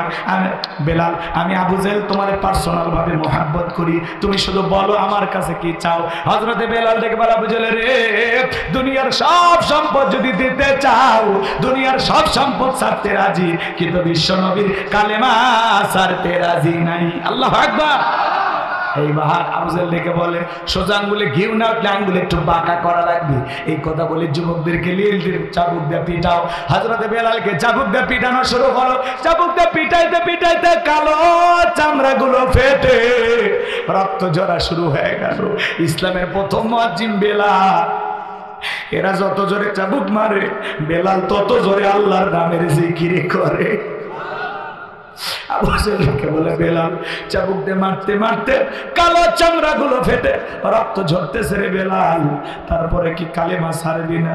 হযরতে বেলাল দেখে বলে, আবু জেহেল রে মারতে মারতে যদি মেরেও ফেলে দাও জীবনটা দিতে রাজি, কিন্তু নবীজির কালেমা ছাড়তে রাজি না। এইবার আবু জেহেল দেখে বলে, বেলালের পায়ে রশি লাগাও। হযরতে বেলালের পায়ে রশি লাগায় উঠের পায়ের সাথে বেঁধে আরবের উত্তপ্ত গরম বালিতে ছেঁচড়ানা ঘোরা হলো। আরবের বালিগুলো এত গরম, চাল দিলে মুড়ি হয়ে যায়। এত উত্তপ্ত গরম বালিতে হযরত বেলালকে ছেঁচড়ায় নিয়ে ঘোরা হলো। বাবলা গাছের কাঁটাগুলো জিহ্বার ভিতরে আল্লাহর নামের জিকির করার কারণে পেরেকের মতো মারা গেল।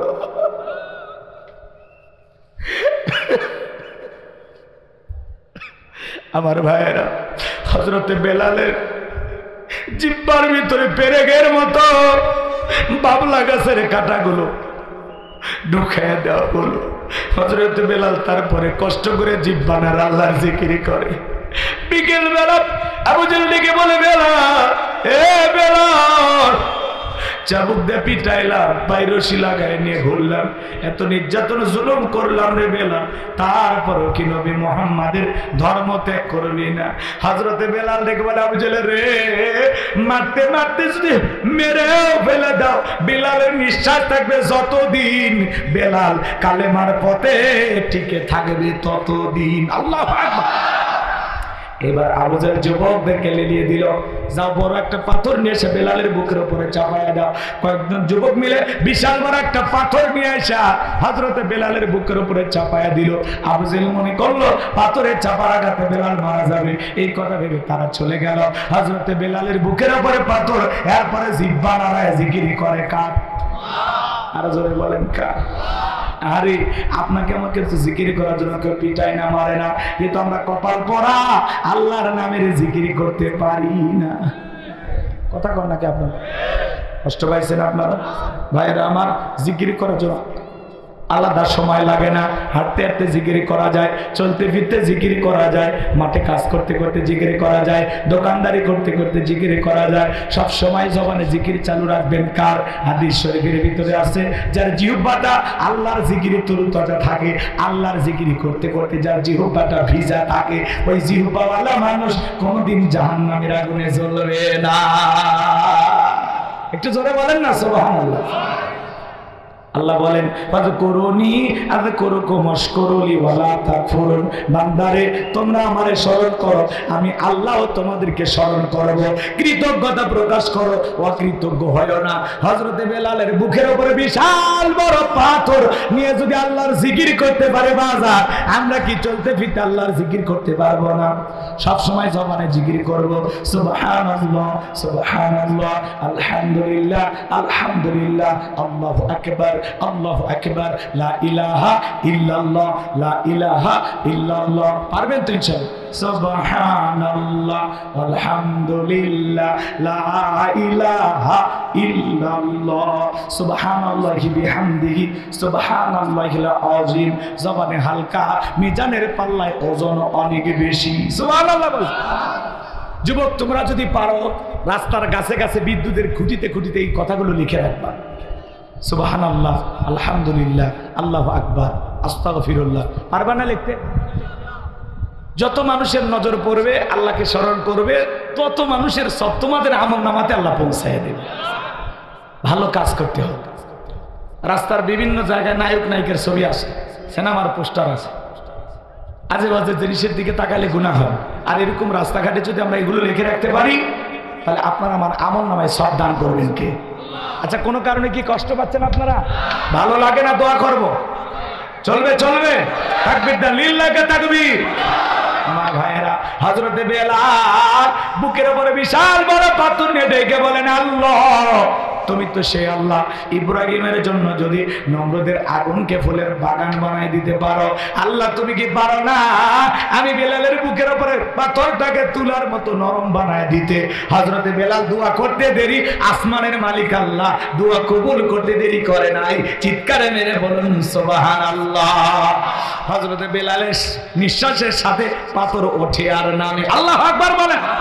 ডাকার মতো ডাকলে আল্লাহ অবশ্যই শুনবে। হযরতে বেলাল আশিকে রাসূল, নবীর পাগল, নবীকে কত মহব্বত করতেন জানেন?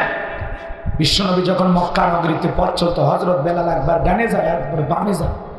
নবী ডেকে বলে, বেলাল বুঝিনি, একবার ডানে যায় একবার বামে যায়, ব্যাপারটা কি? হযরতে বেলাল বলেন, নবী ওই কাফির বেঈমানরা হলো আপনার শত্রু, ওরা যদি টার্গেট করে আপনাকে তীর নিক্ষেপ করে, ওই তীরটা যেন সর্বপ্রথম বেলালের বুকের ভিতরে ঢোকে। আমি বেলাল মারা গেলে ইসলামের ক্ষতি হবে না, আপনি নবী মারা গেলে ইসলাম আর মাথা উঁচু করে সামনের দিকে দাঁড়াতে পারবে না। বলুন আল্লাহু আকবার। কতটা মুহাব্বত করতেন বিশ্ব নবীকে হযরত বেলাল। যেদিন বিশ্ব নবীর ইন্তেকাল হয়েছিল, ছোট্ট বাচ্চার মতো ফুপিয়ে কান্না করে আর দিকে বলে আমি জীবনে কোনোদিন আজান দেব না, আজান দেব না। সাহাবায়ে কেরাম ডেকে বলে বেলাল এইভাবে ভেঙে পড়ো না, একটু সবর করো, ধৈর্য ধারণ করো। হযরত বেলাল কারো কথা শোনে না, বলে না আমি আর জীবনে কোনোদিন আজান দেব না, আমি আজান দেওয়ার পরে বিশ্ব নবী ইমামতির মুসল্লায় দাঁড়াবে না, আমি বেলাল আর কোনোদিন আজান দেব না। নবীজি সোমবারের দিনে ইন্তিকাল করেছিলেন, বুধবারের দিনে তামাম পৃথিবীর উম্মতকে কাঁদিয়ে বিশ্ব নবীর দাফন সম্পন্ন হয়ে গেল। আজও মদিনার সবুজ গম্বুজের নিচে আপনার আমার নবী, কলিজার টুকরা নবী মুহাম্মদ রাসূলুল্লাহ শায়িত। কথা বলেন। হযরত বেলাল বলেন আমি মদিনায় থাকলে পাগল হয়ে যাব। মদিনা ছেড়ে চলে গেলেন। 6 মাস অতিবাহিত হয়ে যাওয়ার পরে আল্লাহ ঘুমের ঘরে বেলালকে স্বপ্নে ডেকে বলে বেলাল, কত মানুষ দূর দূরান্ত থেকে আইসা আমি নবীর খবরের পাশে দাঁড়াইয়া সালাম দেয়। বেলাল আয় আয়, মদিনায় আইসা আমি নবীকে একবার সালাম দিয়া যাবে। বেলাল বিশ্ব নবীকে যখন হযরত বেলাল 6 মাস পরে স্বপ্নে দেখলেন, আর দেরি করলেন না, পরের দিন সকালবেলা মদিনায় চলে আসলেন। আল্লাহু আকবার। সাহাবায়ে কেরাম ডেকে বলে বেলাল একটা বার আজান দাও, 6 মাস হয়ে গেল আমরা তোমার কোর্টে আজান শুনতে পাই না। বেলাল বলে না, আমি আজান দেওয়ার পরে নবীজি ইমামতির মুসল্লায় দাঁড়াবে না, আমি বেলাল কোনো দিন আজান দেব। নবীর নাতি হাসান আর হোসাইন দুইটা ভাই যখন দুইটা হাত ধরেছে, হযরতে হোসাইন বেলালের আঙ্গুলার হাতগুলো ধরে বলতেছে নানা, নানাও চলে গেছে, তুমি আমাদেরকে ছেড়ে চলে গেছো, কতদিন হয়ে গেল তোমার কণ্ঠে আমরা আজান শুনতে পাই। হযরতে বেলালের হাতটা ধরে যখন নানু ভাই বলে ডাক দেয়, ও নানু ভাই দাও না একবার আজান দাও, কতদিন হয়ে গেল আমি হোসাইন আপনার আজান শুনতে পাই না। হযরতে বেলাল তাকায় দেখে হোসাইনের চেহারার উপরে মনে হয় বিশ্ব নবীর চেহারা মোবারক ভেসে উঠেছে। মনে হয় মদিনার নবীটাইকে বলে বেলাল দিন একবার আজান দে, আমি নবীও কতদিন তোর কণ্ঠে আজান শুনতে পাই না। আমার ভাইয়েরা, হযরতে হোসাইন যখন হাতটা ধরে বলে নানু ভাই, ও নানু ভাই দাও না আজান দাও, হোসাইনের অনুরোধে 6 মাস পরে বেলাল মদিনায় আইসা আবারও আজান দিলেন। বলুন আল্লাহু আকবার। আরো ঘটনা আছে, সামনের দিকে যাওয়ার সুযোগ নাই। বেলালের বুকের উপরে পাথর, মনে আছে না নাই? জোরে বলুন। আমার ভাইয়েরা দেখেন, বেলালের উপরে এত নির্যাতন জুলুম, তারপরে বেলাল 1 ইঞ্চি পিছপা হয় না। কথা বলে ঠিক কিনা? এই জন্য মনে রাখবেন, নিজেকে ইমানদার মুমিন মুসলমান দাবি করলে হাজারো নির্যাতন জুলুম আসবে, হাজারো নির্যাতন মুসলমান সহ্য করবে, কিন্তু বাতিলের কাছে মাথা নত করবে না। মনে রাখবেন, মুসলমানদের বিজয় আনতে বেশি মানুষের প্রয়োজন হয় না। বদরের প্রান্তরে 313 জন সাহাবীর মাধ্যমে আল্লাহ পাক মুসলমানদের প্রথম বিজয় দান করেছিলেন। আজ যদি বদরের সাহাবীদের মতো ঈমান আমল মজবুত করতে পারি, আজও পৃথিবীর ভূখণ্ডে মুসলমানেরা বিজয় লাভ করবে। কথা বলেন ঠিক কিনা? আমি বলতে চাই, বদরের সাহাবীদের মতো যদি আমাদের জান মাল সবটুকু দিয়ে আল্লাহর জমিনে আল্লাহর দ্বীনকে প্রতিষ্ঠিত করার জন্য যদি কখনো ডাক আসে, মাথায় কাপড়ের কাপড় বেঁধে টিভির কাছ থেকে বিদায় নিয়ে, সন্তানদের কাছ থেকে বিদায় নিয়ে আল্লাহর জমিনে আল্লাহর দ্বীনকে প্রতিষ্ঠিত করার জন্য কারা কারা বুকের তাজা রক্ত দিতে রাজি, তুই হাত তুলে আল্লাহকে দেখা।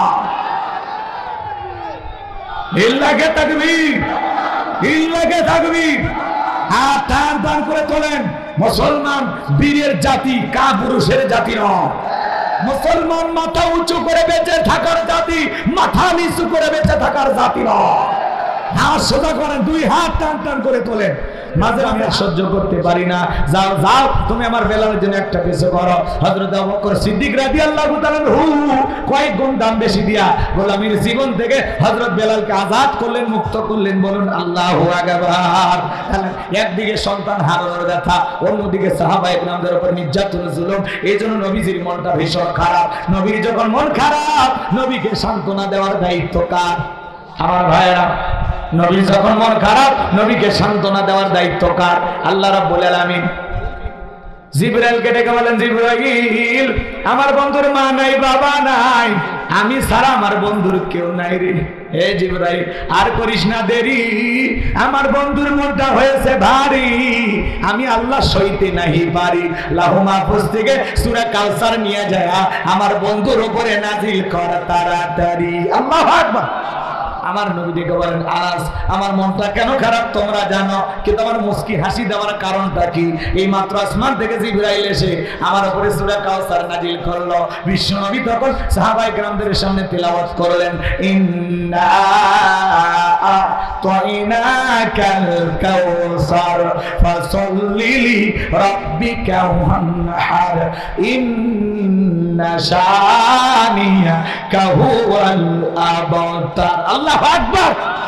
এবার চলেন 30 আয়াত, এদিকে খেয়াল করেন, 3টা আয়াত বুঝতে 30 মিনিট লাগবে, দেবেন তো ইনশাআল্লাহ? অনেক কথা বলার আছে, কিন্তু সংক্ষিপ্ত কথা আমি যেটুকু না বললেই নয়। 1 নম্বর আয়াতে আল্লাহ বলতেছেন, ইন্না আ'তাইনাকাল কাউসার। আল্লাহু আকবার। আমার আল্লাহ বলেন, অবশ্যই আমি আল্লাহ পাক আপনাকে হাউজে কাউসার দান করেছি। ইন্না আ'তাইনাকাল কাউসার, নিশ্চয়ই আমি আল্লাহ পাক আপনাকে হাউজে কাউসার দান করেছি। এই হাউজে কাউসারের পানি দুধের মতো সাদা, পানির চাইতে ক্লিয়ার, মধুর চাইতে মিষ্টি। ওই কঠিন কিয়ামতের ময়দানে যেদিন মানুষের জিহ্বা ঝুলে আসবে কুকুরের মতো নাভি পর্যন্ত, যেদিন জমিন হবে তামার জমিন, আল্লাহর আরশের ছায়া ছাড়া আর কোনো ছায়া থাকবে না। সূর্য সোহাগ মাথার উপরে চলে আসবে। এবার যান, যেদিন মা তার সন্তানের পরিচয় দেবে না, স্বামী স্ত্রী পরিচয় দিবে না, ভাই ভাইয়ের পরিচয় দিবে না, এই দুনিয়ার পাহাড় পর্বত নদীর খাল বিল বিল্ডিং ইমারত কোনো কিছু থাকবে না। কুল্লু মান আলাইহা ফান, পৃথিবীর সব কিছু আল্লাহ তাআলা ধ্বংস করে দিবেন। ওই কঠিন কিয়ামতের ময়দানে আল্লাহর আরশের ছায়া 7 শ্রেণীর মানুষকে আল্লাহ পাক ছায়া দিবেন। সেখান থেকে তারা কিয়ামতের ফাইনাল খেলা উপভোগ করবেন। আর কিছু মানুষ দলে দলে বিশ্বনবীর কাছে যাবেন হাউজে কাউসারের পেয়ালার পানি পান করার জন্য। কিয়ামতের কঠিন দিন, বিচার দিবসের একদিন হবে 50,000 বছরের সমান। রাসূলের হাতে এক পেয়ালা হাউজে কাউসারের পানি যদি পান করতে পারেন, জান্নাতে ঢোকা পর্যন্ত তার আর তৃষ্ণা লাগবে না। চিৎকারে মেরে বলুন সুবহানাল্লাহ। মানুষ যখন দলে দলে বিশ্বনবীর কাছে যাবেন হাউজে কাউসারের পানি পান করার জন্য, কিছু মানুষের সামনে আল্লাহ তাআলা পর্দার আবরণ তৈরি করে দেবেন। আমার নবী তখন ডেকে বলবেন, আল্লাহ সংখ্যায় আমি আমার অনেক উম্মতকে দেখতে পাইলাম, কেন জানি সংখ্যাটা কমে গেল বুঝতে পারলাম না। আমার আল্লাহ তখন ডেকে বলে, বন্ধু আপনি তো পাইকারি দরে সবাইকে হাউজে কাউসারে পানি পান করাইতে পারবেন না। দুনিয়ার জীবনে 2টা অপরাধ করেছিল যারা, আজকে হাউজে কাউসারে পানি পান করতে পারবে না। তারা কয়টা অপরাধ? জোরে বলেন। 2টা অপরাধ বোঝেন। কি অপরাধ জানার দরকার আছে না নাই? আমার ভাইয়েরা, হযরত আবু বকর সিদ্দিক পিয়ালাগুলো ভরায় দিবেন, মাঝখানে দাঁড়িয়ে থাকবেন হযরত ওমর বিশ্বনবীর হাতে দেবেন। আর নবীজি তার আদরের উম্মতদেরকে খুঁজে খুঁজে হাউজে কাউসারের পানি পান করাবেন। কিয়ামতের মাঠে রাসূলের হাতে কারা কারা হাউজে কাউসারের পানি পান করতে চান, 2টা হাত তুলে আমার আল্লাহকে দেখান। আল্লাহ আমাদের সবাইকে রাসূলের হাতে এক পেয়ালা করে হাউজে কাউসারের পানি পান করা তৌফিক দান করুন। একটু জোরে বলেন না আমিন। আরো একবার বলেন আমিন। আল্লাহ সেই সৌভাগ্যবান ব্যক্তিদের তালিকা আমাদের নামগুলো লিখে নেন। হাত নামান, হাত নামান। পানি চাইলেন আর পাইলেন অত সহজ কথা কেন? পানি চাইলেন আর পাইলেন অত সহজ? আমি আপনাদের এলাকা আসার পরে একটা ছেলের হাতে কিছু চকলেট দিলাম, দিয়ে বললাম, বাবা আমার 1 বোতল পানি এনে দাও, আমি একটু উজু বানাবো। ছেলেটা চকলেট পেয়ে মারছে দূর। কথা কি বুঝতে পারছে? তারা উড়ো করে দৌড়েতে গিয়ে মাঝপথে আছাড় খেয়ে পড়ে গেছে, হাঁটু একটা ছিলে গেছে, রক্ত বের হয়েছে, কিন্তু চকলেট থাকার কারণে উঠে আবার দাঁড়াইছে, বদনা ভরিয়া পানি নিয়ে আমার সামনে গেছে। আমি তখন বললাম, বাবা এই পানিটা আনতে গিয়ে তোমার কষ্ট হয়েছে, মাঝপথে আছাড় খেয়েছে, ব্যথা হয়েছে, হাঁটু মনে ছিলে গেছে, রক্ত মানা বেড়েছে। চকলেট থাকার খুশির কারণে তখন বলতেছে, আমি এরকম কত পড়ে যায়, আমার কিছুই হয় না। কথা মানে এই ছেলেটার কাছে ব্যথা ব্যথা মনে হচ্ছে না, কারণ কি আছে হাতে? কথা কয় না ভাই। তো কঠিন কিয়ামতের কঠিন দিন, বিচার দিবসের একদিন 50,000 বছরের সমান। আল্লাহর আরশের ছায়া ছাড়া কোনো ছায়া থাকবে না। ওই কঠিন কিয়ামতের দিনে নবীজির হাতে ইয়াক পেয়ালা হাউজে কাউসারের পানি যদি ভাগ্যে জুটে যায়, আর আল্লাহর আরশের নিচে ছায়া যদি ভাগ্যে জুটে যায়, কিয়ামতের কঠিন দিন আপনার কাছে কঠিন মনে হবে না, আল্লাহ সহজ করে দিবেন। বলুন সুবহানাল্লাহ। এবার পানি চাইলেন আর পাইলেন অতই সহজ। আমল করা লাগবে না, কথা কয় না। হয়তো হঠাৎ করে কেউ নামাজ ধরছে, পুরাতন মুসল্লি যারা নিয়মিত নামাজ পড়ে, এরা আবার নতুন আগমনের মুসল্লিদেরকে দেখে টিটকারি মারে। হ্যাঁ, আজকে আবার সূর্যের কোন দিকে উঠছে, বাদশা দিকে মসজিদে, হ্যাঁ নামাজ কয়দিন পড়বা, 2 দিন পরে আবার ছাড়িয়ে দিবা না তো, এরকম ঠাট্টা বিদ্রুপ করে কিনা, কথা কয় না কেন? খবরদার এই ব্যবহার করবেন না। আপনি তো দাওয়াত দিয়ে 5 জনকে মসজিদে আনতে পারেন না, হঠাৎ করে কেউ 2-1 ওয়াক্ত পড়ে আবার মাঝে মাঝে পড়ে না, সেটা তার ব্যক্তিগত বিষয়। আপনি পারলে তার জন্য দোয়া করবেন যে ভাই তুমি যে মসজিদে আসছো নামাজ পড়ার জন্য, আরে তোমার মতো লোক মসজিদে আসছে দেখে দিলটা ভরে গেছে, আল্লাহর কাছে দোয়া করি আল্লাহ যেন মৃত্যু পর্যন্ত তোমাকে মসজিদে এসে সিজদা দেওয়ার তৌফিক দান করে। আপনি দোয়া করবেন। আপনি কেন ঠাট্টা বিদ্রুপ করেন? দেখি তো তোর নামাজ কয়দিন থাকে, হ্যাঁ নিয়মিত আসবি না 2 দিন পর আবার ছেড়ে দিন। আপনি দেখার কে? আপনি কি মসজিদের সিসি ক্যামেরা? কে আসবে কে যাবে সেটা তার ব্যক্তিগত বিষয়, কথা কর না আপনারা। যুবক বয়সে একটু দাড়ি রাখছে, ওঠে না সমালোচনা। এই বয়সে বুড়ের ভাব ধরলে কথা কয় না। যুবক বয়সে দাড়ি রেখে বউ নিয়ে ঘুরতে গেছে, মানুষজন দেখে বলে ভাবি আসসালামু আলাইকুম, সাথে চাচার খবর কি? বাড়িতে এসে বউ রাগ করে, তোমার সাথে বাইরে যাওয়া যায় না, আমারে ডাকে ভাবি আর তোমার ডাকে চাচা। যেই বউ রসুলের সুন্নত দাড়িকে মহব্বত করে না, ওই বউ আপনাকে 100% ভালোবাসা দিতে পারে না। রসুলের সুন্নতির মহব্বত নাই, আবার কিসের মহব্বত? কথা কন না কেন? আমরা দাড়ি রাখছি কারে ভালোবাসে? বিশ্ব নবীরে ভালোবাসে, কথা কন ঠিক কিনা? এই যে টুপি খুললেই শেষ, জুব্বা খুললেই শেষ, কি দাড়ি এমন একটা সুন্নত 24টা ঘন্টায় শরীরে লাগে থাকে, কি মহব্বত, কথা কয় না। দাড়ির ভিতরে মজা আছে, দাড়িওয়ালা পুরুষ আর সত্যি পুরুষ, কথা কয় না। দাড়ি দেখে অবহেলা করবেন না। মদিনাওয়ালার প্রেম ভালোবাসা নিয়ে আমরা এই দাড়ি রাখছি, কথা বলে ঠিক কিনা? আপনাদের যাদের মুখে আছে দাড়ি, আল্লাহ যেন বানায় দেয় আপনার আমার জন্য জান্নাতের ভিতরে বাড়ি। জোরে বলেন না আমি। যারা দাড়ি রাখেন নাই, রাখার নিয়ত করেন, পরিবর্তন হয়ে যান। কষ্ট হয় নাকি আপনাদের? এই যে দেখলেন না বাংলাদেশের ভ্যাস ধরে থাকতো, দাড়ি কেটে নৌকে চড়ে পালাছে, সেনে কথা কয় না, কথা কয় না। রাগ করতেছেন আপনারা? হাই রে, মন্ত্রীরা বড় বড় কথা বলতো, আজকে গ্যারেজের ভিতরে 5 কোটি 10 কোটি টাকা দামের গাড়ি পড়ে আছে, কিন্তু সেই এমপি মন্ত্রী না।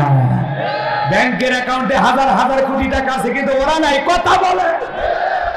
হারুন আঙ্কেলের রিসর্ট পড়ে আছে কুত্তে ঘরে, কিন্তু হারুন আঙ্কেল না আছে।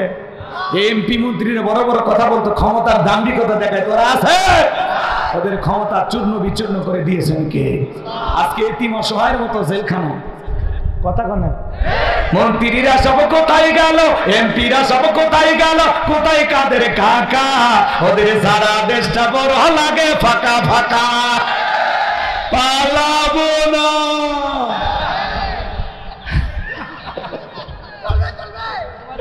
বলবো পালাবো না, পালাবো না, যাই না তাদের দেখা, ওদের সারা দেশটা বড় লাগে ফাঁকা ফাঁকা।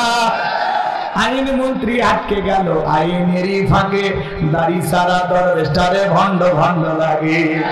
শুনেছি ভাই কত নেতা নেত্রী খাইতেছে ভাই ডান্ডা, বিচারপতি কালামানিকে ফাটিয়েছে নাকি আন্ডা।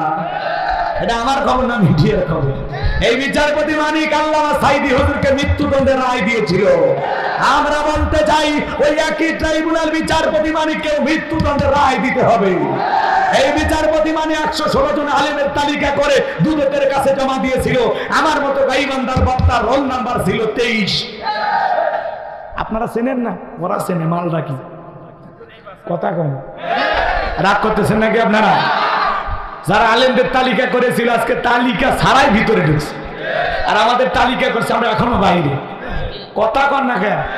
এখন পুলিশ এসে আর মাহফিলে বাধা দেয় না, সালাম দেয়, আর হুজুর চালিয়ে যা, কথা কন ঠিক কি না? এই বিচারপতি মানিকের বিচার হওয়া দরকার আছে না নাই? এরা বিচারক নামের কলঙ্ক, এরা বিচার নামে প্রহসন করেছে, এরা বিচারের নামে বিগত সরকারের পা চাটা গোলাম ছিল। এ যদি সত্যি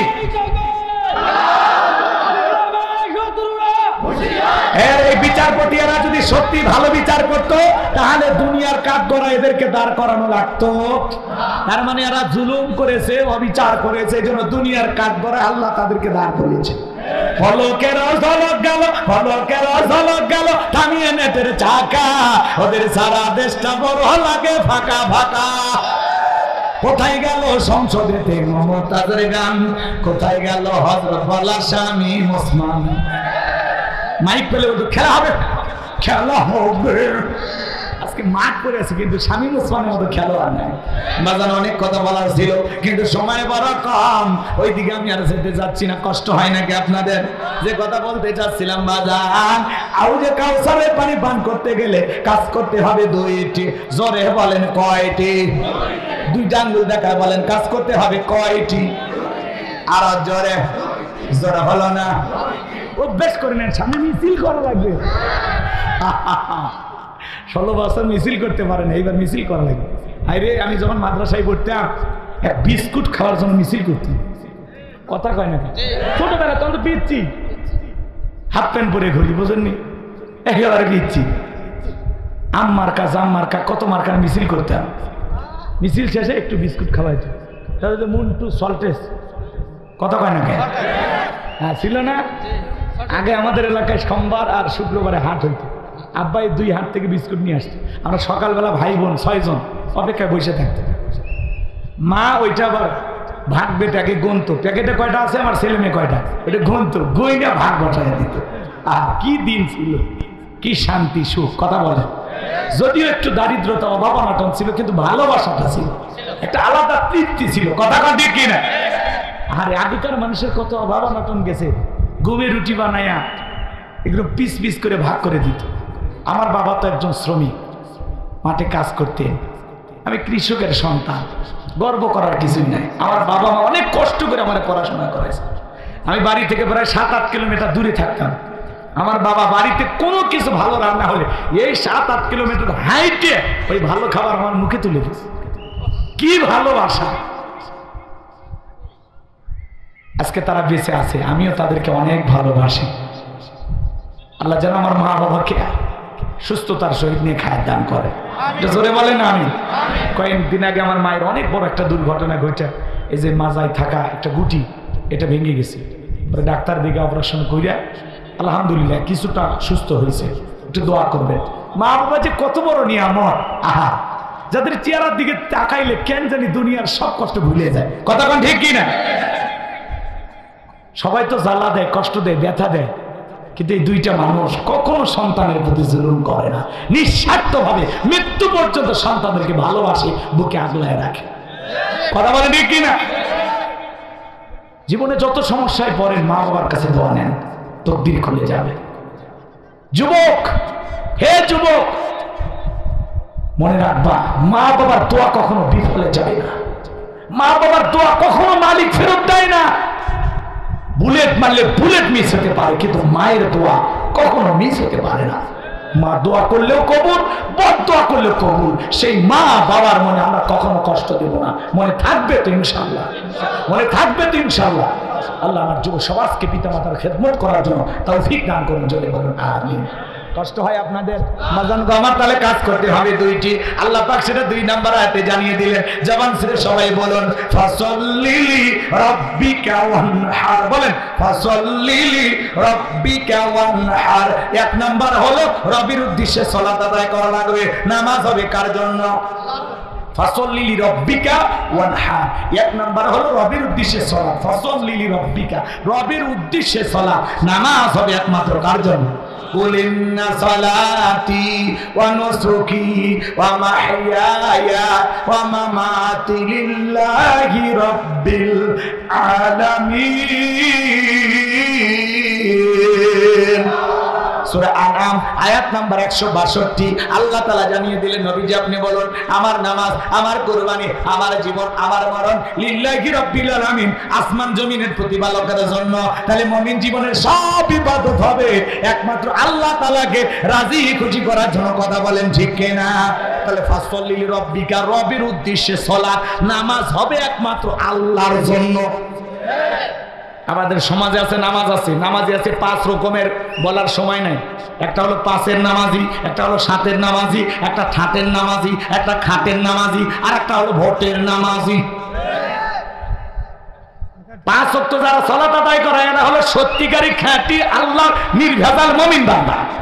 তারা নিয়মিত 5 ওয়াক্ত সালাত আদায় করে। 5 ওয়াক্ত সালাত আদায় করে নফল না ফরজ? অবশ্যই মুমিনেরা সফল যারা নিজেদের সালাত বিনয়ের সহিত নম্রতার সহিত আল্লাহর ভয় নিয়ে আদায় করে। শুধু মসজিদটা সুন্দর বানাইলে হবে না, ওই মসজিদে যারা সালাত আদায় করবে তাদের অন্তরটা সুন্দর হওয়ার দরকার আছে না? শুধু মসজিদের নাম তাকওয়া রাখলে হবে না, ওখানে যারা সালাত আদায় করবে তাদের অন্তরে তাকওয়ার আয়না বসানোর দরকার আছে না নাই? কষ্ট হয়, কষ্ট হয় আমার ভাইরা, মন খারাপ করবেন না। তাহলে 5-এর নামাজি মানে যারা নিয়মিত 5 ওয়াক্ত সালাত আদায় করে।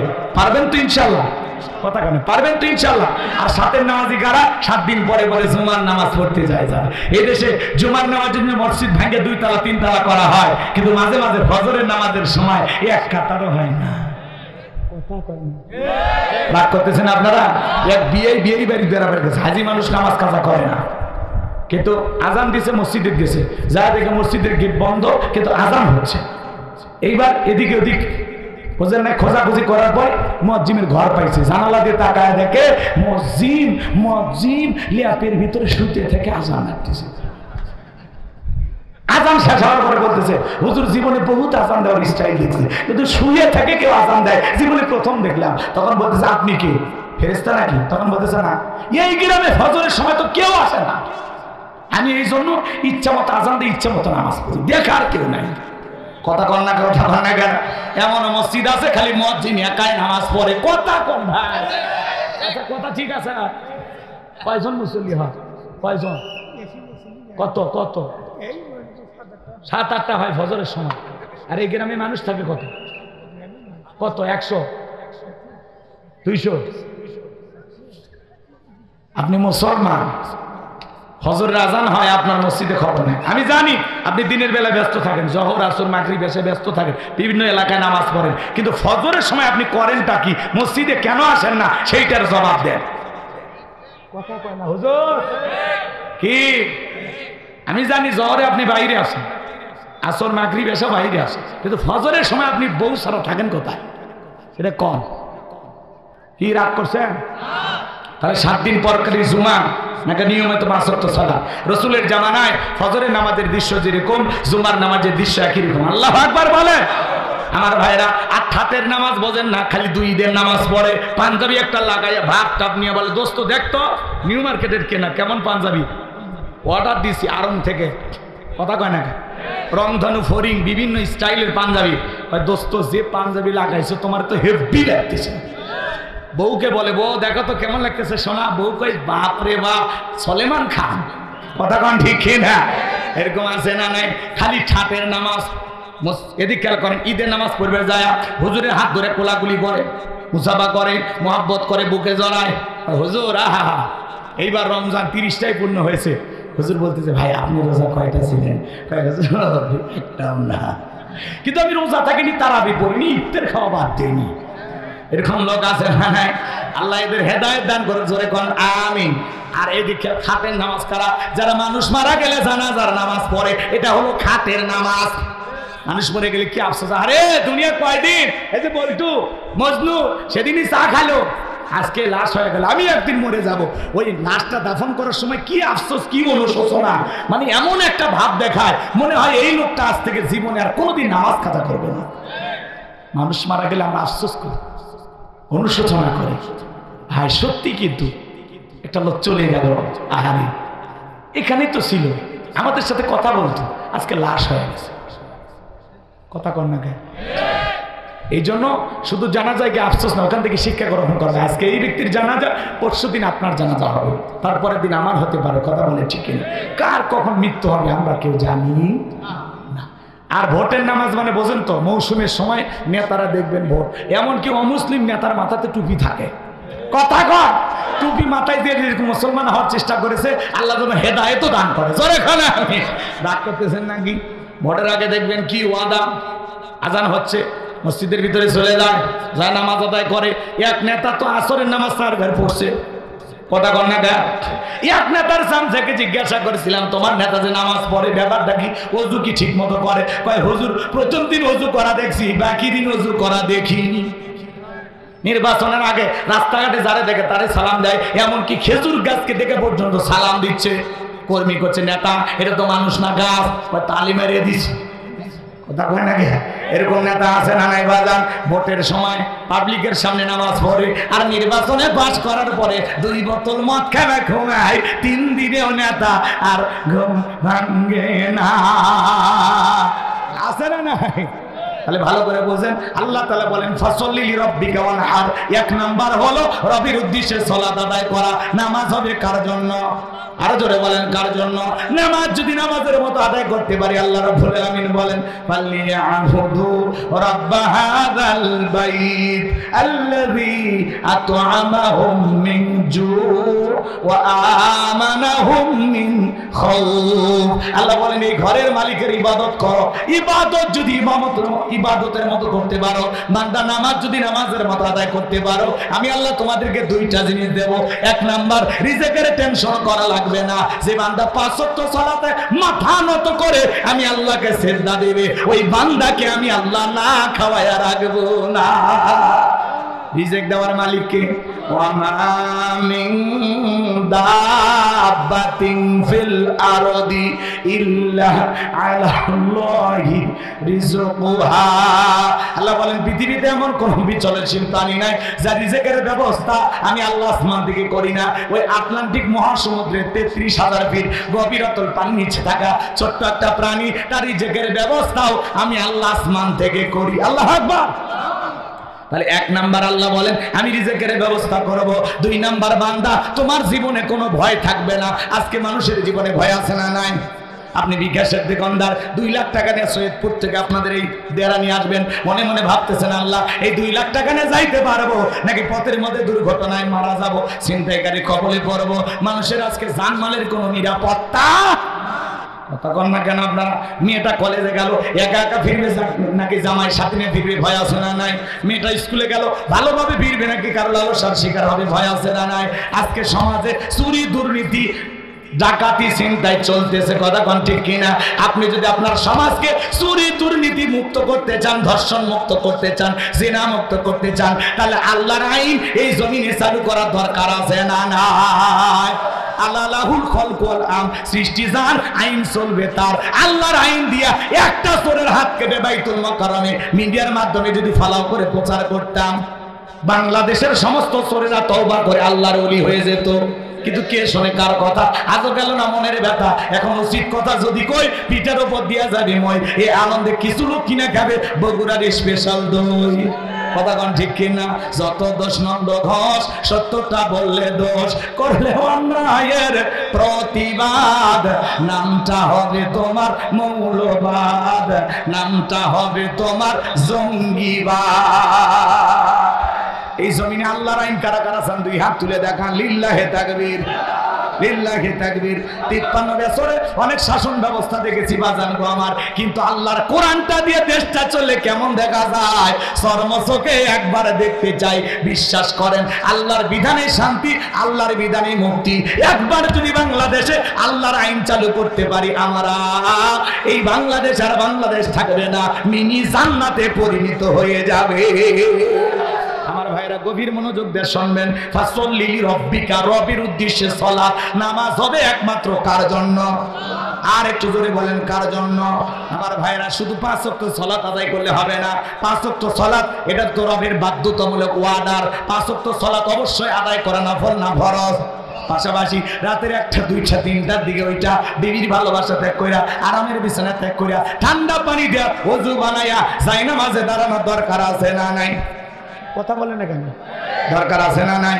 রাতের 1টা 2টা 3টার দিকে ওইটা বিবির ভালোবাসা দেখ করে ঠান্ডা পানি দিয়ে ওযু বানায়া নিরালাই নিবৃত্তিতে যাই নামাজে দাঁড়ায় যাবেন।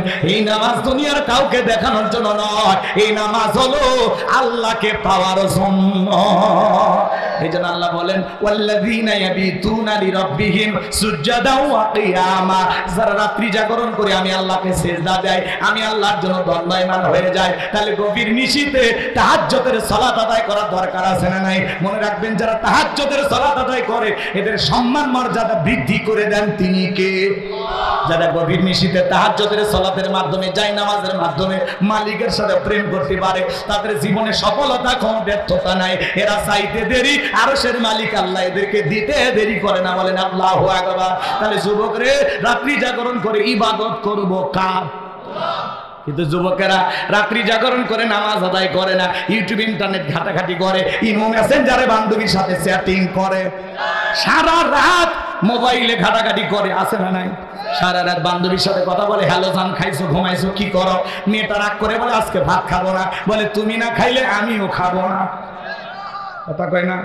নিজের মা খাইছে কিনা খবর নেয় না, নিজের বাবা খাইছে কিনা খবর নেয় না, বান্ধবী না খাইলে ওই দুষ্ট যুবকের মুখে খাবার ওঠে না। এরকম আছে না না? যুবকরে সারা রাত ইমো মেসেঞ্জারে সেটিং কইরা ফজরের আজান হয় যখন, ওই হাইব্রিড যুবক ঘুমাইতে যায় তখন নামাজও পড়ে না। যুবকরে এই ঘুম ভাঙলে সকাল, না ভাঙলে পরকাল। কথা কোন না কেমন?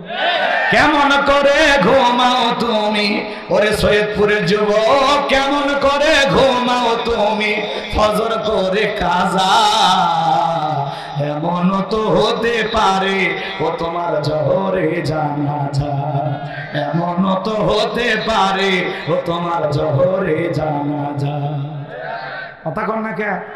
পাঁচ ওয়াক্ত সালাত আল্লাহকে রাজি খুশি করার জন্য আল্লাহর ঘরে গিয়ে কারা কারা আদায় করে না তো আল্লাহ। আল্লাহ আমাদের সবাইকে নামাজি বানায় দাও, আল্লাহ আমাদের সবাইকে মসজিদমুখী বানায় দাও। আল্লাহ যুবকদের আয়োজনকে কবুল করো, জোরে বলেন আমিন। হাত নামান, হাত নামান। এ যুবকে, রাতের 1টা 2টা 3টার দিকে ঘরের দরজা লাগাইয়া মোবাইলে কি দেখো? হ্যাঁ, ল্যাপের ভিতরে, কম্বলের ভিতরে আছে না? না, আহা, ঘরের দরজা লাগায় তুমি একা একা দেখতেছো, মনে হয় দুনিয়ার কেউ জানে না। তোমার কাঁধে থাকা 2জন ফেরেশতা লিখতেছে না? কথা কয় না? কিরামান কাতিবিন ইয়ালামুনা মা তাফআলুন। সম্মানিত 2জন লেখক সবসময় লিখতেছে। আপনি দুনিয়ার সবার চোখে ফাঁকি দিতে পারেন, কিন্তু আসমানের মালিক আল্লাহর কুদরতি চোখে ফাঁকি দেওয়া সম্ভব না। মায়ে যখন, বাবাই যখন জানালে বা দরজা ভুলকি মারে, এ কি করিস? বাংলাদেশের যুদ্ধ, তখন বই পড়ার ভান করে। কথা কর। এই মোবাইলের ওজন কম, কিন্তু মোবাইলের মাধ্যমে পাপের ওজনটা অনেক বেশি। কথা বলে ঠিক কি না? এই যুবকদের নষ্ট করছে এই মোবাইল। কথা বলে ঠিক কি না? দেশে মোবাইল আইছে, চিঠি বন্ধ হইয়াছে, দিওয়ানা বানাইছে, পোলা মাইয়ার মনের কথা হাসে বাতাসে। না থাকবি না বলি, কষ্ট হচ্ছে, কষ্ট হচ্ছে তোমাদের, তাহলে কথা বলো না কেন? চলবে? দেশে মোবাইল আইছে, চিঠি বন্ধ হইয়াছে, দিওয়ানা বানাইছে, পোলা মাইয়ার মনের কথা হাসে বাতাসে। ও দেখো পোলা পানের মন বাদা ফেসবুকে এখন, ও দেখো পোলা পানের মন বাদা ফেসবুকে এখন, মোবাইলে চ্যাটিং কইরা কাটায় সারাক্ষণ। এই মোবাইল পাইয়া দেখো মদনের মাইয়া, এই মোবাইল পাইয়া দেখো মদনের মাইয়া কি কাণ্ড ঘটাইছে, স্বামী সংসার রাইখা নাকি পালাইয়া গেছে, সে যে স্বামী সংসার রাইখা নাকি পলাইয়া গেছে। দেশে মোবাইল আইছে, চিঠি বন্ধ হইয়াছে, দিওয়ানা বানাইছে, পোলা মাইয়ার মনের কথা হাসে বাতাসে। ও দেশে টিকটক আসিয়া সব গেল ভাসিয়া। কথা কয় না? টিকটক আছে না? কার কার বউ টিকটক করে? হাত তোলেন তো দেখি। অনেকের বউ টিকটক করে, আছে না? রান্না করে মহিলা নুডলস, তাও ভিডিও করে। হ্যালো বন্ধুরা, দেখেন কিভাবে নুডলসটা রান্না করতে হয়। প্রথমে তেজপাতা দিলেন, এরপরে তোর মাথা দে। কথা কম। টিকটকের নিশা যুব সমাজকে ধ্বংস করছে। রাস্তা দিয়ে চলতে চলতে টিকটক, নামাজ পড়তে পড়তে টিকটক, সব সময় খালি টিকটক করে, আছে না? স্বামী ঘুমাইছে, ওই বউ স্বামীর শুয়ে আছে, একটু মাথা নাড়তেছে আর বলতেছে স্বামীর সেবা করতে হয়, স্বামীর পায়ে জান্নাত। টিকটক করার সময় স্বামীর পায়ে জান্নাত, আর পরে ওই স্বামী ঝাঁটা দিয়ে মারে। কথা কন ঠিক কি না? টিকটকে রোমান্টিক কথা বলা যায়, কথা কন, কিন্তু বাস্তবে সব ভুয়া। কথা কন ঠিক কিনা? রাগ করতেছেন মনে হয়, ওতে সেই টিকটক আসিয়া সব গেল ভাসিয়া, সিদ্দিক সোরা নায়ক হইছে আইডি খুলিয়া।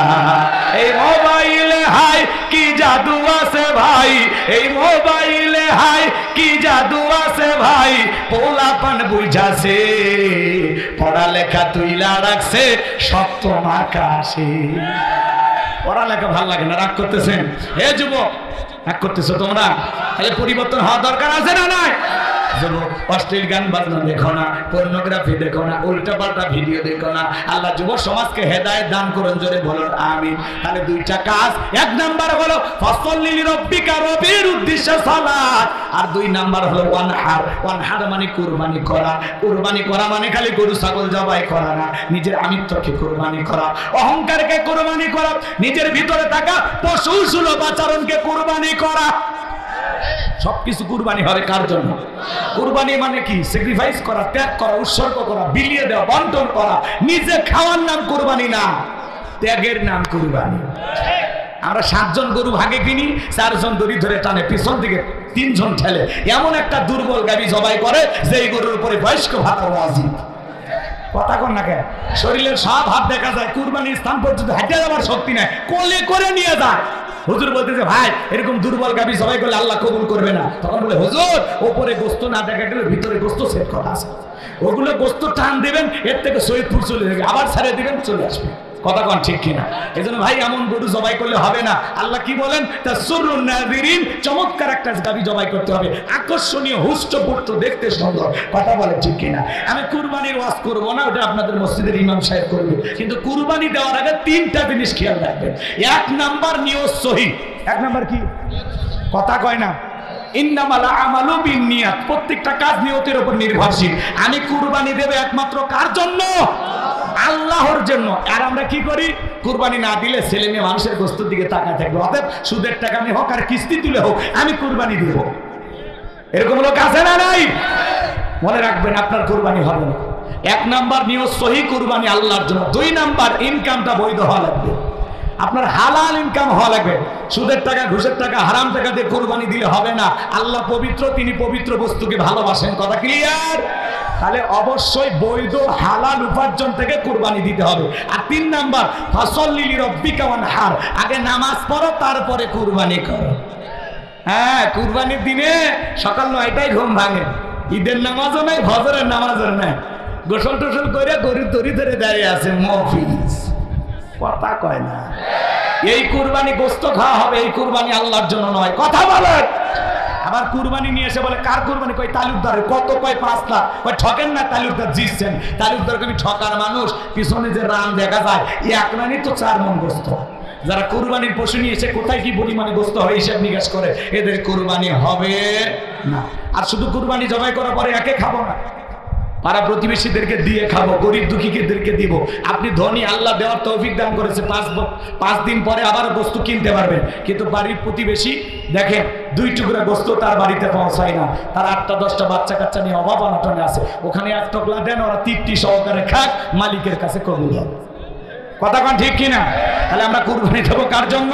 আল্লাহ আমাদের বোঝার তৌফিক দান করুন, জোরে বলেন আমিন। এবার শেষ আয়াত আল্লাহ রাব্বুল আলামিন বলেন ইন্না শানিয়াকা হুয়াল আবতার। আল্লাহু আকবার।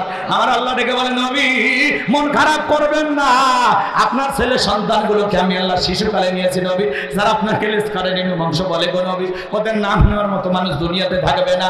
আপনার ছেলে সন্তানগুলোকে শিশুকালে নিয়েছি গো নবী, মনের মধ্যে কষ্ট নেবেন না। ও নবী, এই পৃথিবীর জমিনে আপনাকে মহব্বত করা, আপনাকে ভালোবাসার হাজার হাজার লক্ষ লক্ষ কোটি কোটি রুহানি সন্তান আমি আল্লাহ জমিনে পাঠাবো, যারা আপনার মহব্বত ভালোবাসায় জীবন দিতে রাজি থাকবে। আল্লাহু আকবার বলেন। আমরা রসুলের রুহানি সন্তান। তাম পৃথিবীতে 200 এদিকে এখন 200 কোটি মুসলমান, আমরা সবাই রসুলের রুহানি সন্তান। ফ্রান্সের জালেমেরা যখন রসুলের কার্টুন প্রদর্শন করলো, নাকটা বেঁকা করে দিয়া, মুখে কয়েকটা দাড়ি লাগাইয়া বলে ইনি মোহাম্মদ, জোরে কর নাউজুবিল্লাহ। আমার নবী কি দেখতে কার্টুনের মতো? এই পৃথিবীর সবচেয়ে সুন্দর মানুষটির নাম মুহাম্মাদুর রাসূলুল্লাহ সাল্লাল্লাহু আলাইহি সাল্লাম, যে নবীর চরিত্রের সার্টিফিকেট আল্লাহ দিয়ে বলেন ওয়া ইন্নাকা লাআলা খুলুকিন আযীম। নবী হলেন পুত পবিত্র মহান চরিত্রের অধিকারী। আযীম আরবিতে এমন একটি শব্দ যার গভীরতা মাপা যায় না। আল্লাহু আকবার বলেন। নবীর চরিত্রের সার্টিফিকেট দিয়েছেন কে? নবীর চাইতে শ্রেষ্ঠ মানুষ পৃথিবীর জমিনে আর কে আছে? সুপার কোয়ালিটির মহামানব হযরত মুহাম্মদ মুস্তাফা সাল্লাল্লাহু আলাইহি ওয়াসাল্লাম, যে নবী 63 বছরের জিন্দেগিতে একটি মিথ্যা কথা বলেননি, এমন বিশ্ব রেকর্ড পৃথিবীর আর কোন নেতা আছে? কথা বলে না কেন? আর আমরা সমাজের নেতার দিকে তাকায় দেখি, ঘুমানোর আগেও মিথ্যা, ঘুম থেকে উঠেও মিথ্যা, খালি পেটেও মিথ্যা, ভরা পেটেও মিথ্যা। কথা কম না আপনারা? হেলিকপ্টার দিয়ে পানি দিছি, আর এখন রিপোর্ট বের হয় হেলিকপ্টার থেকে গুলি মারা হয়েছে। আপনি পানি দিলে ছাদের শিশু মারা গেল কিভাবে? এরা প্রত্যেকটা মিথ্যা কথা বলতো, কথা বলেন ঠিক কিনা? রাগ করতেছেন আপনারা? এই জন্য মনে রাখবেন, সত্যিকারের নেতারা কখনো মিথ্যাবাদী হয় না। কথা বলে ঠিক কিনা? রাসূল হলেন আমাদের আদর্শ, আমাদের মডেল। লাকাদ কানা লাকুম ফি রাসূলিল্লাহি উসওয়াতুন হাসানাহ, তোমাদের জন্য উত্তম আদর্শ আছে রাসূলের জিন্দেগীর ভিতরে। কথা বলে ঠিক কিনা? সেই নবীকে গালি দেবে যারা, মনে রাখবেন অবৈধ জারর সন্তান তারা। মক্কা নগরীতে গালি দিয়েছিল ওলীদ বিন মুগীরা, অকাট্য ভাষায় নবীকে গালি দেয়। আমার আল্লাহ আসমান থেকে আয়াত নাজিল করে বলেন উতুল্লিম বাদা যালিকা জানিন, নবী গো এই ওলীদ বিন মুগীরা আপনাকে কেন গালি দেয়? কারণ এ হলো পিতৃ পরিচয়হীন জারর সন্তান। এইবার ওলীদ বিন মুগীরা আরবের মানুষ, আরবি বোঝে, চলে গেছে মায়ের কাছে। তার মায়ের নাম ছিল ঝর্ণা। যা বলে মা করবি না কোনো তাল বাহানা, বিশ্বনবী আমাকে বলেছেন উতুল্লিম বাদা যালিকা জানিন, আমি নাকি পিতৃ পরিচয়হীন জারর সন্তান। ওলীদ বিন মুগীরার মা মনে মনে ভাবতেছে এত গোপন তথ্য নবী জানলো কেন? নবী তো জানতেন না, নবীকে জানিয়ে দিয়েছেন তিনি কে? আরেকটু জোরে বলেন না বাজান, কষ্ট হয়। দোয়া করব কি রোজা রোজা লাগে নাকি? তাহলে একটু কথা বলেন। এই যে শেষের দিকে এসে গেছে, বিরক্ত হচ্ছেন আপনারা? আমার ভাইয়েরা গভীর মনোযোগ দিয়ে কথাগুলো শুনে যান বাজান। আমি যে কথা বলতে চাচ্ছিলাম এই দয়ের কান পেতে কথাগুলো শুনে যান। আমার ভাইয়েরা, আপনার আমার প্রিয় মুহাম্মদ রাসূলুল্লাহ সাল্লাল্লাহু আলাইহি সাল্লাম যে তথ্য দিয়েছেন তার যাচাই বাছাই করার জন্য ওলীদ বিন মুগীরা বলে মা আপনার বয়স হয়ে গেছে, মিথ্যা কথা বলবেন না। ওলীদ বিন মুগীরার মা বলে বাবা সত্যি আমার বয়স হয়ে গেছে, আমি মিথ্যা কথা বলবো না, তবে শোন তোর বাবা ব্যবসা বাণিজ্যের কাজে এতটাই বাহিরে থাকতো, তোর বাবা ব্যবসা চেনে, টাকা চেনে, তোর মায়ের মন বোঝে না। কথা কয় না কেন? দেখবেন এলাকায় কিছু ভাইরা যদি বিদেশে থাকে, আশেপাশে দেবরেরা ঘুর ঘুর করে, ওরা স্লোগান দেয় ভাবি ভাইয়া তোমার বর, আমি যে দেবর, ভেবে দেখো ভাবি কার কত যাবি, ভাই গেছে মালয়েশিয়ায়, আমি তো দেশে আছি। কথা কন না কেন? ভাবি তো ডিজিটাল ভাবি, মডার্ন ভাবি। বলে তুমি শুধু এই স্লোগান দাও, তোমার ভাই তো কিছু বলে না। মাঝে মাঝে বেশি দুষ্ট দেবর যারা বলে ভাবি আপনার চেহারার দিকে তাকাইলে মনে হয় না যে আপনার বিয়ে হয়েছে। এই বদমাইশ, বিয়ে না হলে ভাবিটা কি সারে? কথা কন না কেন? ভাবি যদি নেককার দিনদার হইতো দেখে বলতো কুল্লিল মুমিনিনা ইয়াগুদ্দুনা মিন আবসারিহিম, হে দেবর আল্লাহ তাআলা বলেছেন মুমিন পুরুষের দৃষ্টি থাকবে নিচের দিকে, আমাকে দেখার অধিকার তোর ভাইয়ের আছে, তোর জন্য আমাকে দেখা জায়েজ নাই। কথা বলেন, কথা বলেন। মা বোন যারা শুনতেছেন, মা দুইটা পুরুষ হইতে সাবধান, একটা দেবর আর একটা দুলে ভাই, এরা হলো মৃত্যু তুল্য বিষাক্ত সাপের চাইতে ভয়ঙ্কর।